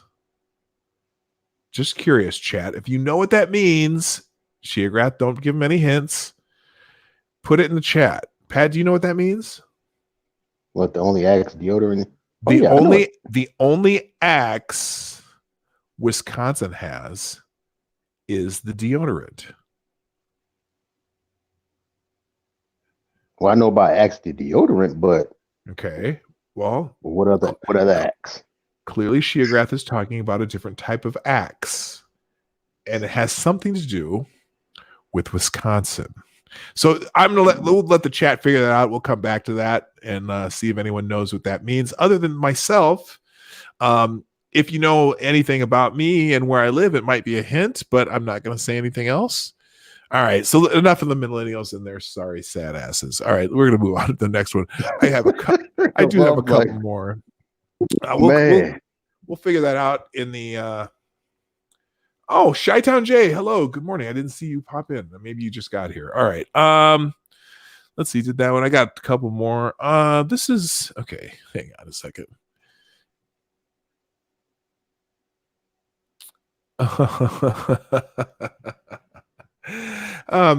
Pat, you're in Texas. Yep. Mm-hmm. And in Texas, there are a lot of people who are really into their custom and very fast cars. Am I correct? Well, yeah, in certain parts, especially in like Dallas Fort Worth area. Yeah, they're into their cars. They like to get some nice custom cars and like fast cars and things like that, right? Mm-hmm. And I know that's big in Oklahoma too. That's where have you ever seen the show on what's that show on about the guys who drive street racers? Street. Have you ever seen that show? Street something street. I know a lot of them, but yeah, there's a couple of them on there, right? Well, this is a story of family bonding and street racing. Dad and son busted for drag racing in Lincoln Tunnel after kid posts a video. Oh, kid. A speedster father and son duo from New Jersey was busted drag racing in the Lincoln Tunnel after the son posted a video of their high-speed Corvette contest, cops said Wednesday. The dashboard video shows Chadwick Quinones, 25, of West Milford, speeding in a black Corvette through the northern tube in the Lincoln Tunnel into Manhattan, zooming past buses and cars around 10 p.m. on February 9th. Now, this is an old article, obviously. Kid. At one point, a yellow Corvette driven by Quinones' father, who's 44, can be seen trying to pass him, at which point the son loses control and spins out in the tunnel. Both fled the scene before cops arrived, and cop issued 3 summonses to Quinones out of Weehawken, according to Port Authority spokesman. Quinones turned himself into the police about an hour and a half after the crash and was slapped with charges of leaving a scene of an accident, failure to exhibit registration, and careless driving, cops said. Port Authority police only realized Quinones was racing his dad after the son posted a video to Instagram of the drag race.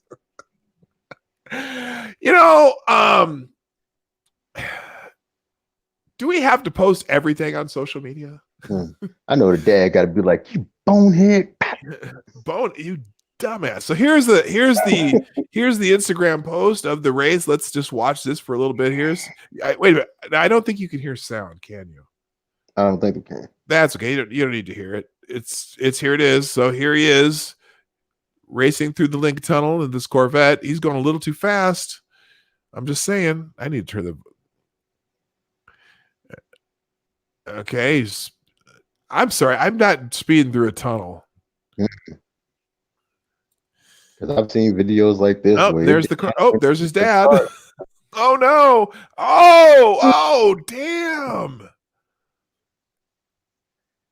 Well, it looks more like a spin out than an actual crash. No, but he hit that car though. He hit the car he was driving by, and you could hear him and I know you all can't hear the video because StreamYard doesn't share the audio, but he's saying, "Oh shit."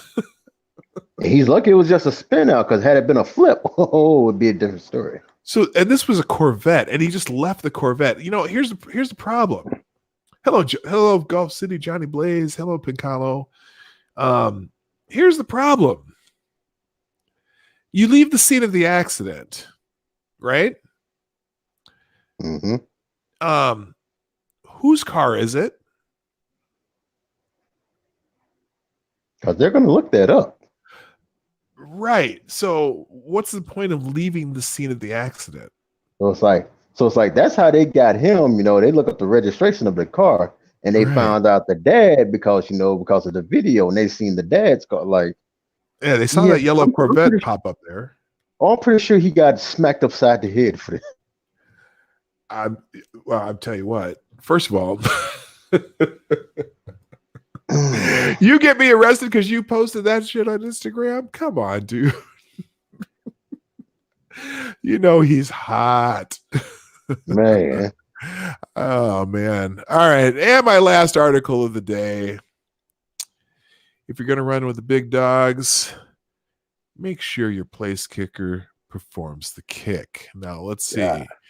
Now, I showed that I found this on Twitter almost immediately after it happened, but I still think it's a funny story.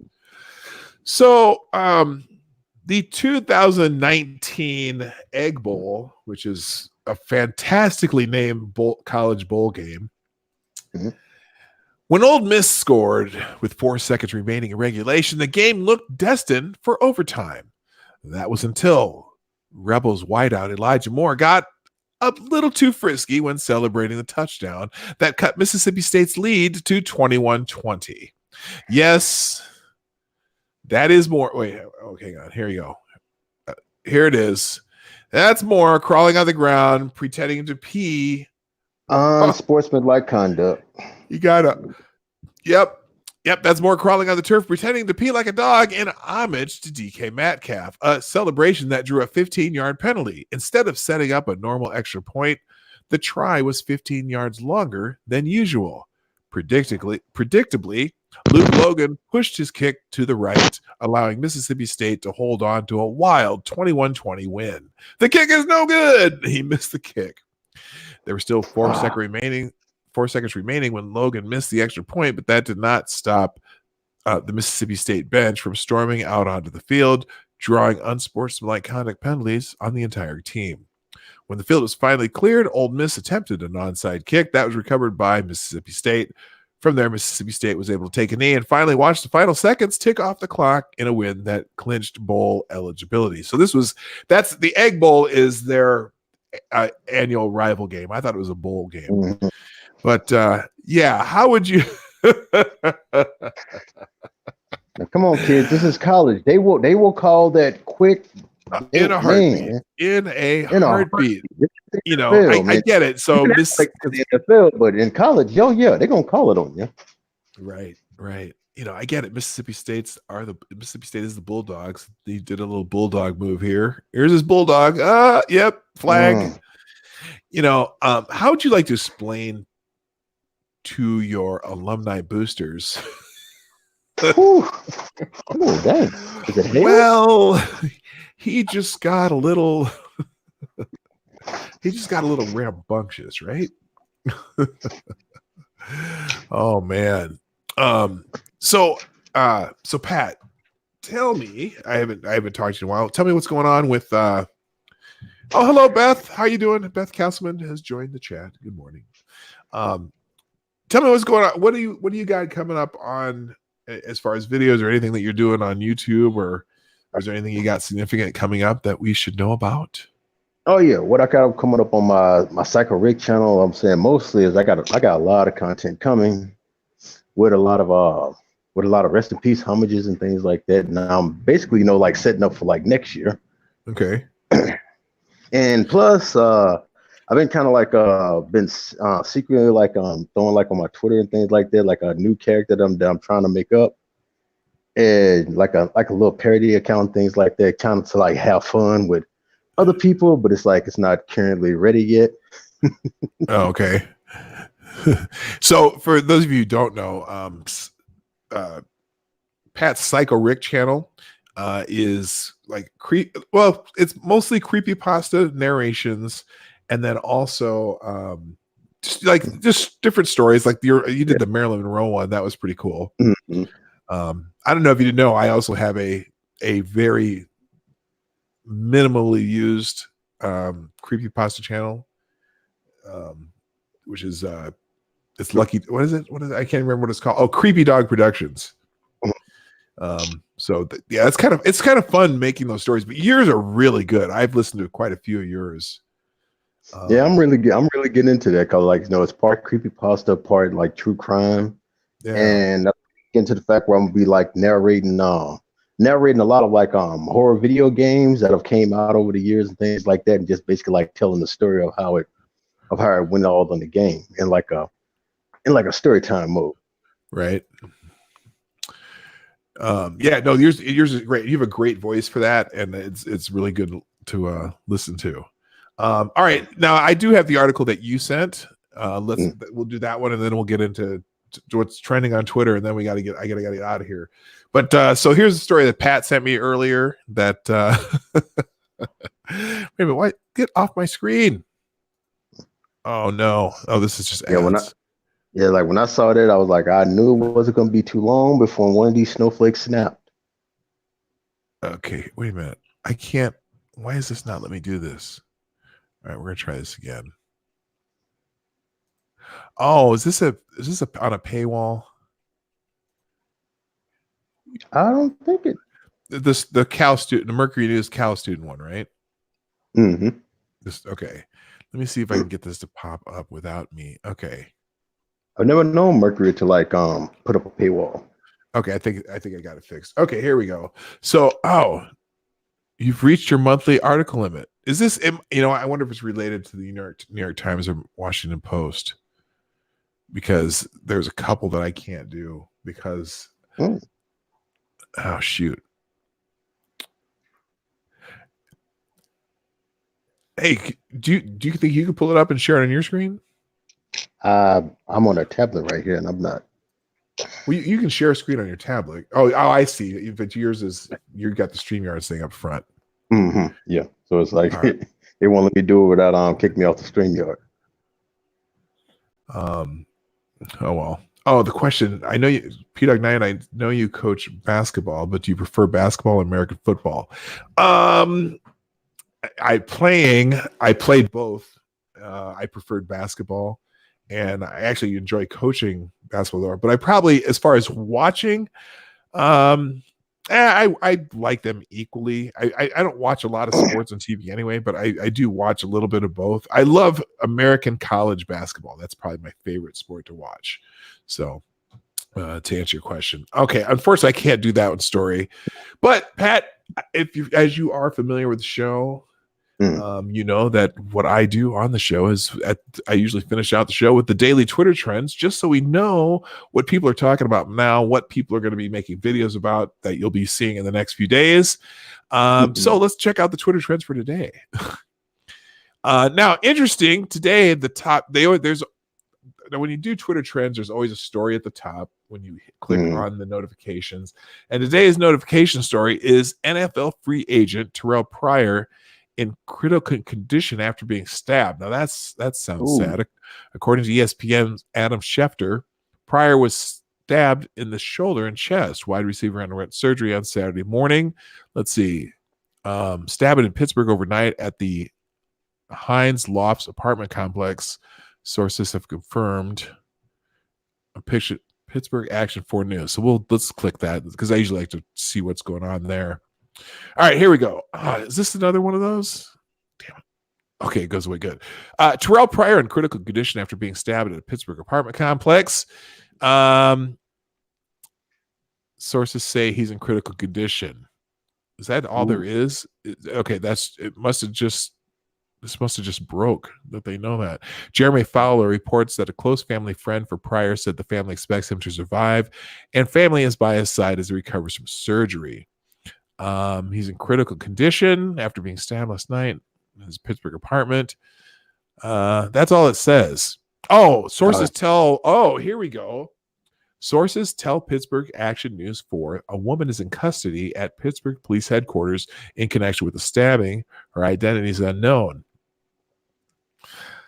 I wonder if it sounds like a domestic issue.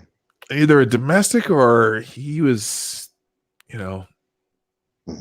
making it rain and something went wrong. I don't know. Her identity is unknown. Pittsburgh Action 4 News has reached out to Pryor's agents for a statement. Pryor has played for the Raiders, Browns, Redskins, Jets, and Bills. He was released by the Jaguars earlier this year and is currently a free agent. So, he was the starting quarterback for Ohio State, 2008, 2010, winning the Big Ten championship twice. Anyway, so there's probably going to be updates on that story. So that's the Twitter story of the day. Now let's get into trends because that's what we do on the Morning Night Live. Trending number one right now is Small Business Saturday. Pat, are you going to go out and buy something at a small business today? So I did all my Black Friday shopping online yesterday. Yeah, I tend to do that too. Although there's a couple local stores for things that I get. So let's see. Let's just look at a couple of tweets here. So Elizabeth Warren tweeted out, oh my God. Here's Elizabeth Warren's tweet for Small Business Saturday.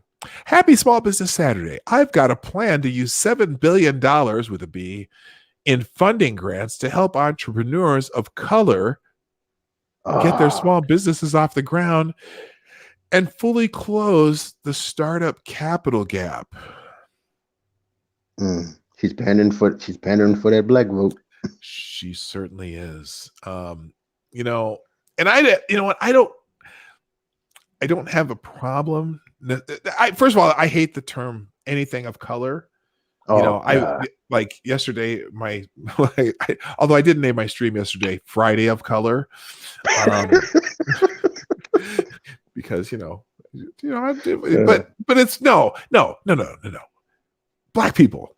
We're trying to help black people. Just say it, Elizabeth. Because of color could be anyone. Of color could be that an Indian millionaire who's been in tech for years and decided to start up a business. Or all those Asian people that are in the black neyborhoods. Right, the ones opening up all the convenience stores. So it's not just, come on, don't just say you're trying to pander to black people. Oh, I know who it's for. It's all for those people who identify as Native Americans. Because they're of color too. Anyway, so there's been some reaction. Definitely owes them. Yeah, she owes them a lot, like a spot at Harvard. Anyway, so the reply here from Queen, who's someone I thought, oh, Queen's post just went away. Okay, never mind. Secretary Pompeo, Mike Pompeo, is also weighed in on Small Business Saturday, saying, as a former business owner, I know that if we want to remain the world's strongest economy, we must support the spirit of innovation and support the entrepreneurs and small businesses that are the heartbeat of our economy. Hashtag Small Business Saturday. So that's, that sounds great. Apparently the State Department is supporting Small Business Saturday. NASA is weighing in on Small Business Saturday. We celebrate small businesses that have a big impact on space exploration. Now I did not know that. All Fridays matter. Did you see that hashtag? Geograph says all Fridays matter. We partner with companies nationwide on research and technology, including new tech, to support Artemis missions to the moon and pave the way to Mars. There you go. Maybe Scribe will get his moon base. All right. So obviously Small Business Saturdays. Oh no, God, get off my screen. Okay. All right. Are you familiar with the hashtag thoughts? The hashtag thoughts? Hashtag thoughts. So there's a whole bunch of every day I do hashtag, I go through the Twitter trends, right? Or excuse me, Twitter trend thoughts. I'm not hashtag thoughts, Twitter trend thoughts. What they do, okay, they take all the top trending things on Twitter and they'll list them one by one in a post, and then on top of that it says something like, "Oh, come check out my juicy pussy" or something like that. And so I scroll through these every day. Now, usually they don't have naked people on them, but apparently that wasn't the thing today. So I'll have to do something about that. But every damn day I'm scrolling down through a single trend on Twitter, and then one of these hashtag thoughts pop up. It just kind of pisses me off. All right, so we all know what Small Business Saturday is about. Support your local businesses, small businesses in your area. Trending number 2 today is OSU versus Michigan. It's rivalry week. This is the Thanksgiving weekend is traditionally big college football rivalry week. We had Nebraska, Iowa yesterday. We had the Mississippi State, where Mississippi State messed up. And today, Oklahoma. Sorry. Oh yeah, they play today. Oklahoma, Ohio State, Oklahoma to Michigan. OSU. But it's not. Oh, it's Oklahoma OSU today. Yeah. Okay, so yeah, it's a big day for college rivals. Mm-hmm. Michigan. Is it Michigan State or no? No, Michigan, Ohio State, Michigan. That's the other big one. So anyway, those are trending. I'm not going to click on them because I don't necessarily need to get into that. Let's find out what number 5 is though. Dobbins. I've never heard of Dobbins. Let's see what this is. Oh, smart of Dobbin to pick up his dribble there. J.K. What? Oh, okay. Apparently, J.K. Dobbins. This is in the Ohio State Michigan game. Oh, let's watch this play. Scooped up his own fumble and didn't miss a step. Here we go. Let's just watch this. This will be good. There goes. All right, let's see. He dropped it and he picked it up and kept going. So, all right. I'll probably get a strike for that, but whatever. All right, that's why J.K. Dobbins is trending more of the game. Oh, the game is trending. I'm sure that's Ohio State, Michigan also. Although a lot of these high profile games are called the game. Oh, by the way, this is a good lead in to the question about the axe, which we should never answer that question. Do you know do you know about the axe yet, Pat? Have you figured that one out? Have you even thought about it? I said, well, not yet. Like I'm okay. So for some reason, a lot of sound like some Paul Bunyan stuff. Well, you're very close. Yes, you are very close. And in fact, a lot of the teams in the Big Ten, when they play each other, usually play for just a symbolic trophy.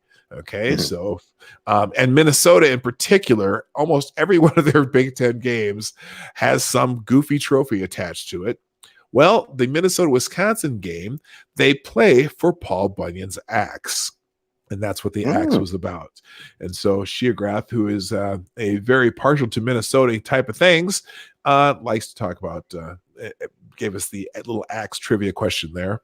And it's literally a giant axe. I mean, the handle is about like 7 feet long, and the head of the axe is just huge. It's a really cool little thing. So that's the Minnesota Wisconsin are playing for the axe today. And also Minnesota is playing, if they win, they will go on to the Big Ten championship game, likely against Ohio State. If Wisconsin wins, they will go to the big championship game against Ohio State.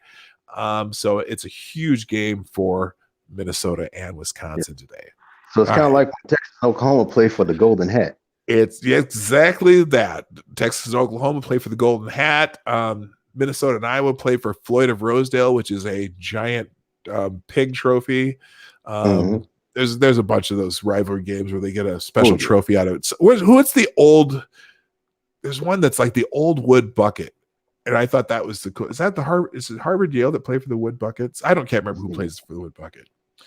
Anyway, all right. So that's the game is Ohio State, Michigan. Terrell Pryor. We just talked about him. He's in critical condition after being shot. Okay, Pat.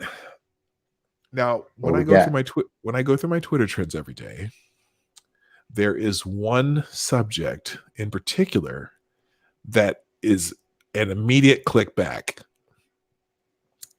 and that would be K-pop. Every day there's some K-pop shit trending, especially in the morning. I think the Koreans like to tweet at night. Although some of them tweet in English, some tweet in Korean. But God, K-pop everywhere. And so this BTS at MMA, and for some reason K-pop's pretty popular here too. BTS at MMA. I'm not clicking on it because BTS, that's a K-pop group. But apparently they're at the 2019 Melon Music Awards. Don't care. Moving on. Barry Odom's trending. I believe that has something to do with, Missouri has fired Barry Odom. Barry's a really good dude. Curious where the Tigers will go from here. Odom was a tough spot post the prior coach Pinkel. So wait a minute. Okay, so this is because Missouri's in the SEC now. That throws me off too. So Nebraska's in the Big Ten. Missouri's in the SEC. Those are, and then isn't Colorado in the Big 12? Like all these fixtures from the Big Ten or from the Big Eight days are all gone. Is Colorado still in the Big 12 or no? I don't think. No, I think aren't they in the Pac-10 with you? Because I thought they went when Utah went to the Pac-10. Here, let's look that up. Why am I still? Oh, here, let me check this out. Let me open a tab here. Okay, what conference? The Pac-12. Yeah, they're in the Pac-12, right? Mm-hmm. Doesn't that seem weird to you? I mean, because you're an Oklahoma fan. Like you, were you an Oklahoma fan when Nebraska was still in the Big 8 or Big 12 when they first came out? I've been an Oklahoma fan since I've been born, and I knew they existed. So yeah, I mean, when it was still the Big 8, mm-hmm. you know, there wasn't Texas and them weren't in there, but it was like Missouri, Nebraska, Colorado, Kansas State, Kansas, Oklahoma State, and who's the other one? Mizzou? Did I already say Mizzou? Mizzou. Yeah, but those are major programs that have left the Big 12. If you think about it, Nebraska, Mizzou, and Colorado, which were all had their years where they were good teams, and they're all gone. Yes, like Nebraska went to the Big 10, Colorado went to the Pac-12, Mizzou and Texas A&M went to the SEC. Right. So anyway, all right. Let's see. So anyway, Barry Odom has been fired at Mizzou. We don't really talk about sports, but it's Saturday. It's hard to get away from sports on Saturday. Yeah, right. All right. So but Missouri was 5-1 overall and in first place in the SEC on October 19th. Barry Odom fired by November 30th because they just went to hell. They collapsed after that. They were 5-1 at one point. And now Barry Odom, the coach, has been fired. Anyway, all right, moving on. Mizzou could go out of business due to wokeness. Yeah, their enrollment is way down. Oh, Ooh. you know, you're familiar with Evergreen College, right? A little bit. Remember, that's the place where they had the, the people running around with baseball bats and whatnot, because Brett Weinstein didn't want to go away on the day of wokeness or whatever they call it. Remember that story? Yeah. Anyway, so there's a guy named Benjamin Boyce that I follow because he went to that school and he does videos about Evergreen College and then about a bunch of other stuff. And I was watching videos. Their freshman enrollment this year is only like 250 students. It's normally like 1,200 ever since that shit happened at Evergreen State College. Anyway, it's you have to almost follow the story to know about it. Anyway, the Big House is trending. That's because that's where the Michigan Ohio State games in the Big House. That's Michigan Stadium. Mm-hmm. Have you ever been in any of these? What stadiums have you been in, Pat? Football stadiums. I've been in Dallas, Dallas Arena in Arlington, and when I lived in Minnesota, like I said, I went up there. Me and my girlfriend watched like a preseason game of the Vikings and the Cowboys right there. So I've been in that. What is it? The HH Was it still the bubble, right? The Metronome. Yeah, the new stadium, man. It is nice, man. We went there for a basketball game later last year. And it is really nice. And in fact, I'm going there tonight because the high school I coach basketball at, their football team's in the state championship today. So we're going to go see that in the derby. But the Big House, I have been in the Big House, at the University of Michigan. When this was like, I think it was 1990 maybe, or it would have been 1988. Michigan was number 1. And Iowa was number 2. And I had a friend who worked at the University of Michigan. He said, "Hey, if you ever want to come for a football game, come on up. I'll get you in." Because he was the assistant AD. And so me and my buddy drove. We stopped in Chicago, picked up another one of our friends, drove all the way to Michigan from Des Moines, Iowa, and went to go see Iowa play Michigan in the Big House. And so the stadium was packed. It's number 1 versus number 2.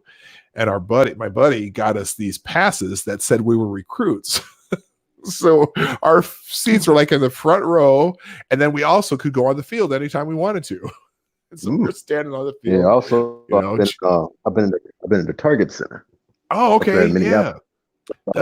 When I was living up there, like WWE, every once in a while they'll come down like in Minneapolis, but before they do that, they would make a stop at Rochester to do like a house show. So it's like I would go to that house show at Rochester, then I would go to Minneapolis that next day, to watch to do like a live tape on a Raw.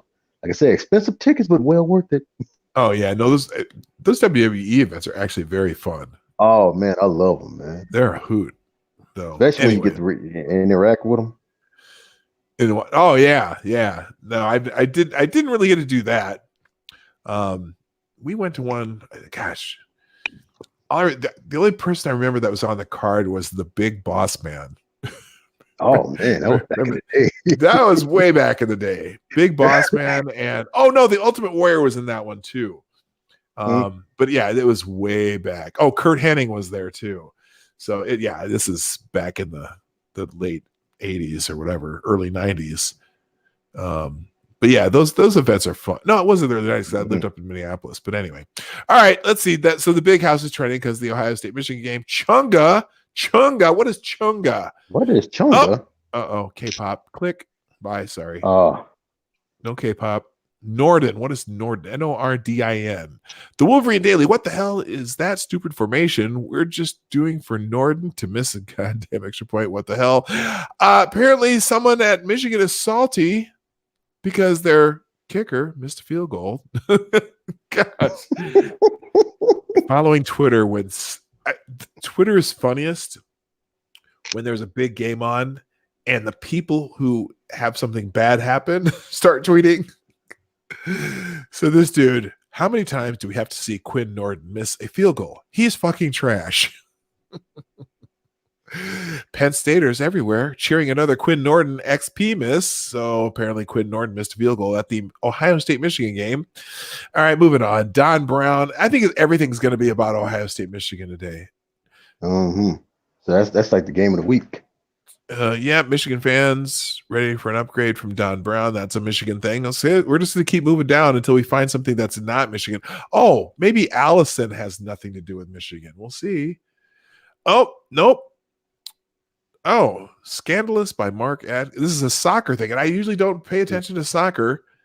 Apparently, this is the game my daughter's watching. If you were here earlier, my daughter was in the chat, and she left my stream for a soccer game, which I know why. I just figured it out. Okay, so the reason my daughter is watching Tottenham soccer because she went to London last year and with her boyfriend, maybe future fiance, whatever, and they went. He has they're not like blood family, but they call themselves family because there was some exchange student that stayed with his mom, and then they became really tight. They went to London and stayed with that family, and they live in Tottenham, and they're huge Tottenham fans. And when they watch games, like kind of how you watch a football game at home, they do all the chants and whatever, yelling in the screen and all that thing, just like we do when we're watching football games. So that's why she's watching Tottenham play because the friends, their football is like our American football. right. Yeah. I mean, people, all the pubs are watching and whatnot. Okay. So that's why she's watching. That explains it. Okay. And Allison apparently did something or whatever. Now, amazingly, the first day, I call them the day hashtags because every day, you'll have Monday wisdom, Monday this, Monday that, Monday whatever. Well, looks like the first day hashtag today is Saturday morning. So I always click the first one and see if I can find some just snippet of wisdom. So let's see if there's anything on Saturday thoughts as opposed to Saturday thoughts. Okay, here's the first Saturday thought on my feed. Men get specific suggestions on how to achieve their goals. Women get vague comments on how they're perceived. The evidence is clear on the problem and the solution. Valid feedback focuses on performance, not personality. You know what? I'm going to be sexist for a moment. That's it. Women don't like to be told what the fuck to do. And therefore, you handle them in an emotional way rather than a specific way. No, I don't know. It depends. It also depends on who's giving the feedback. Mm-hmm. Let's see. I'm going to click on this little Wall Street article. This is the Wall Street Journal article that they're talking about here. The reason women don't get feedback they need. Research shows that getting ahead requires constructive criticism, and that many women don't get those frank assessments. Yeah. Have you ever, Pat? Are you married or dating anyone? I said nope. But you have in the dating, past, but right? It's like I'm not married. Yeah. Have you ever tried to give someone a significant female in your life constructive criticism? Yes. Oh, good luck. And how she take it? She lost her damn mind. Yeah, I'm not. It's a Wall Street Journal article. I can't read it anyway because it's hidden behind mostly a paywall. Let's see the first paragraph. Is there any such thing as an honest performance review anymore? You know, when I was a manager in restaurants, I gave the same type of review to everybody because we had check boxes we had to go through. And so I don't know. Given the first paragraph here, given sincere assessments about where people shine and where they need to smooth out the rough edges has always been tricky for managers. But in the era of Me Too and microaggressions, a lot of bosses are having particularly hard time giving valuable feedback to women, according to several professors who study management issues. Well, here's a solution. Men and women shouldn't. Pat, are you out? Pat? Yeah, I accidentally dropped my tablet and it kicked me off. Can you hear me? Oh, okay. Yeah, I can hear you now. Okay. There we go. Thank you, Check Your Logic, for letting me know because I was waiting for Pat to answer. I'm like, why don't I hear Pat? And you said you dropped. Yeah, I had dropped my tablet and it had kicked me out of the StreamYard, so I had to come back in. Right. And just check your logic. Like I'm saying, me and SDA, I'll say we are married, but only online. There you go. All right. All right. So that's Saturday Thoughts just got to go. Let's see if we can find one good Saturday thought here. It doesn't matter what you have. It matters what you do with what you have. There you go. So this is Denzel Washington giving some wisdom. Oh, you can't hear this. I always forget. You guys can't hear this. I'm on a different program. So never mind. There's my good Saturday. That's a good thought for Saturday. It doesn't matter what you have. It matters what you do with what you have. So there you go. Right. I got to listen to that later on. Yeah. Moms are the people who know the best and love you the most. Okay. And then that's okay. Enough Saturday thoughts. Finally, we got a couple left. Oh, okay. West Ham. That's Chelsea versus West Ham United. That's a soccer game going on right now that I'm not going to click. And okay, the last one we're going to do is Beautiful Harry's. I'm afraid to click this maybe a little bit. Happy album month, ladies. Beautiful Harry's. What? Beautiful what? Oh, what? And then this one. Yes, I've had sex. It feels good. It feels great. A girl's body, the butt, the shape. It's amazing. Beautiful Harry. What the hell is this about? Oh, you know what this has to do? What up? This is something to do with Harry Styles. But I don't know. Who gives a shit about Harry Styles? But everyone's doing a picture of them next to Harry Styles. There's some what? Are we missing something? No, we're not. That's the point. Okay, enough of that crap. Anyway, all right, Pat. Where did Twitter come up with these trends? Yeah, I don't know. Let me just, I want to check something here. Yes, we got a few people left in the stream. I don't know, Pat, anything else you want to add today? We're going to call it a day, but I just want to see if there's anything. Well, first of all, Pat, do me a favor. If you, can you drop a link right now when you're on a pad or no? On your tablet? I drop a link. Well, hello. I'm right here. Can you hear me? Oh, okay, I can hear you. You did what now? You dropped a link and then I lost you. You said drop a link to what? To your either any of your channels or anything you got going on. Okay, hold on. We'll stay on long enough so you can do that. I'm got it right there. So I can throw it up in the chat right quick. Like I said, Pat has a couple channels. One is Your Boy Pat, which is the same name he uses here. There's my Psycho Rick one. I see it should be up in. All right, cool. Yeah, definitely do the Psycho Rick. Oh, check the DMs. Okay, I'll check DMs real quick.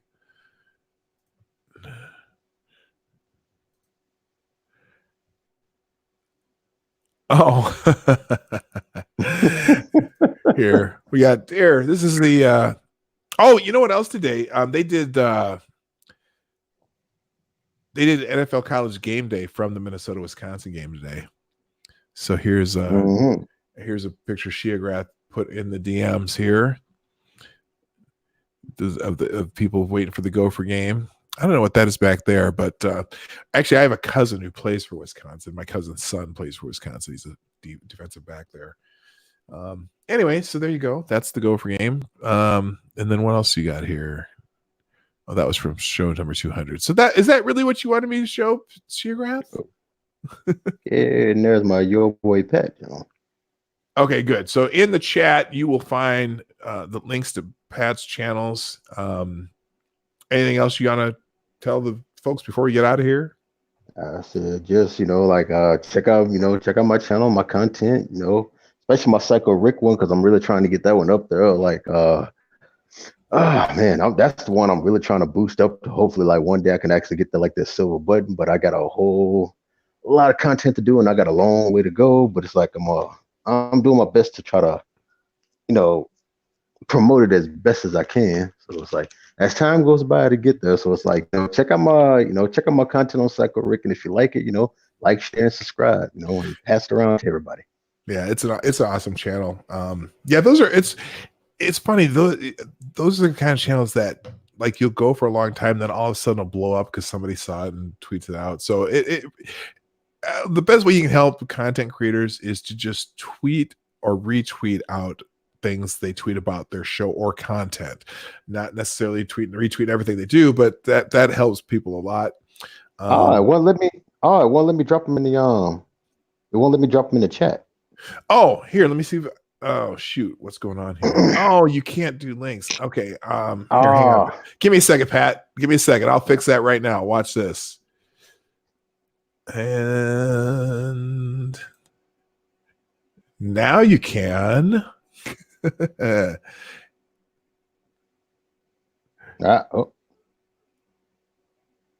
did just give him a wrench. I just gave you a wrench, so now you can. You should be able to. There may be a delay in how long it takes for that to work, but you definitely have a wrench now. If not, I can pop those in there. It might be a second for it to kick in. Right. So anyway, and like I said, go check out the Psycho Rick channel. Go check out Your Boy Pat channel. Although Pat doesn't do a lot of stuff on the Your Boy Pat channel, but you can sure find him in. Oh yeah. You can find it if you right click his name right there on the stream. There it goes. There it goes. All right. So there you go. That's the link to Psycho Rick. All right. And he'll put this other channel in there too. And as far as me, I don't really have any videos coming up. If I do, you'll show up in your notifications. If you're subscribed, make sure that you are. And we're here Monday through Friday, 10 a.m. Eastern, 9 o'clock Central, 3 p.m. GMT. I keep forgetting that's 3 p.m. GMT. For people in other parts of the world, and if you can do so, if you haven't done so already, as you're thinking about it and before you go, please hit the like button on your way out. And if you want to support the channel, you can do that through the Streamlabs link, which is in the description down below. Thank you for those of you who have been very supportive of this channel with the sharing and liking and making donations to the channel. I appreciate you greatly. Thank you to Kitty Stalker today, who is my super chat goddess of the day, or goddess. I probably shouldn't assume a gender, but that's all we're doing today for the Morning Night Live. Pat, I'm going to play my outro, and then I'm going to end the broadcast. Thank you so much for joining me, Pat. I really appreciate you, man. Oh, yeah, it was great, man. Hope you had some fun. All right. Well, thanks, people. I got to go. My name is P Dog Knight, and I'm out of here. Have a fantastic Saturday.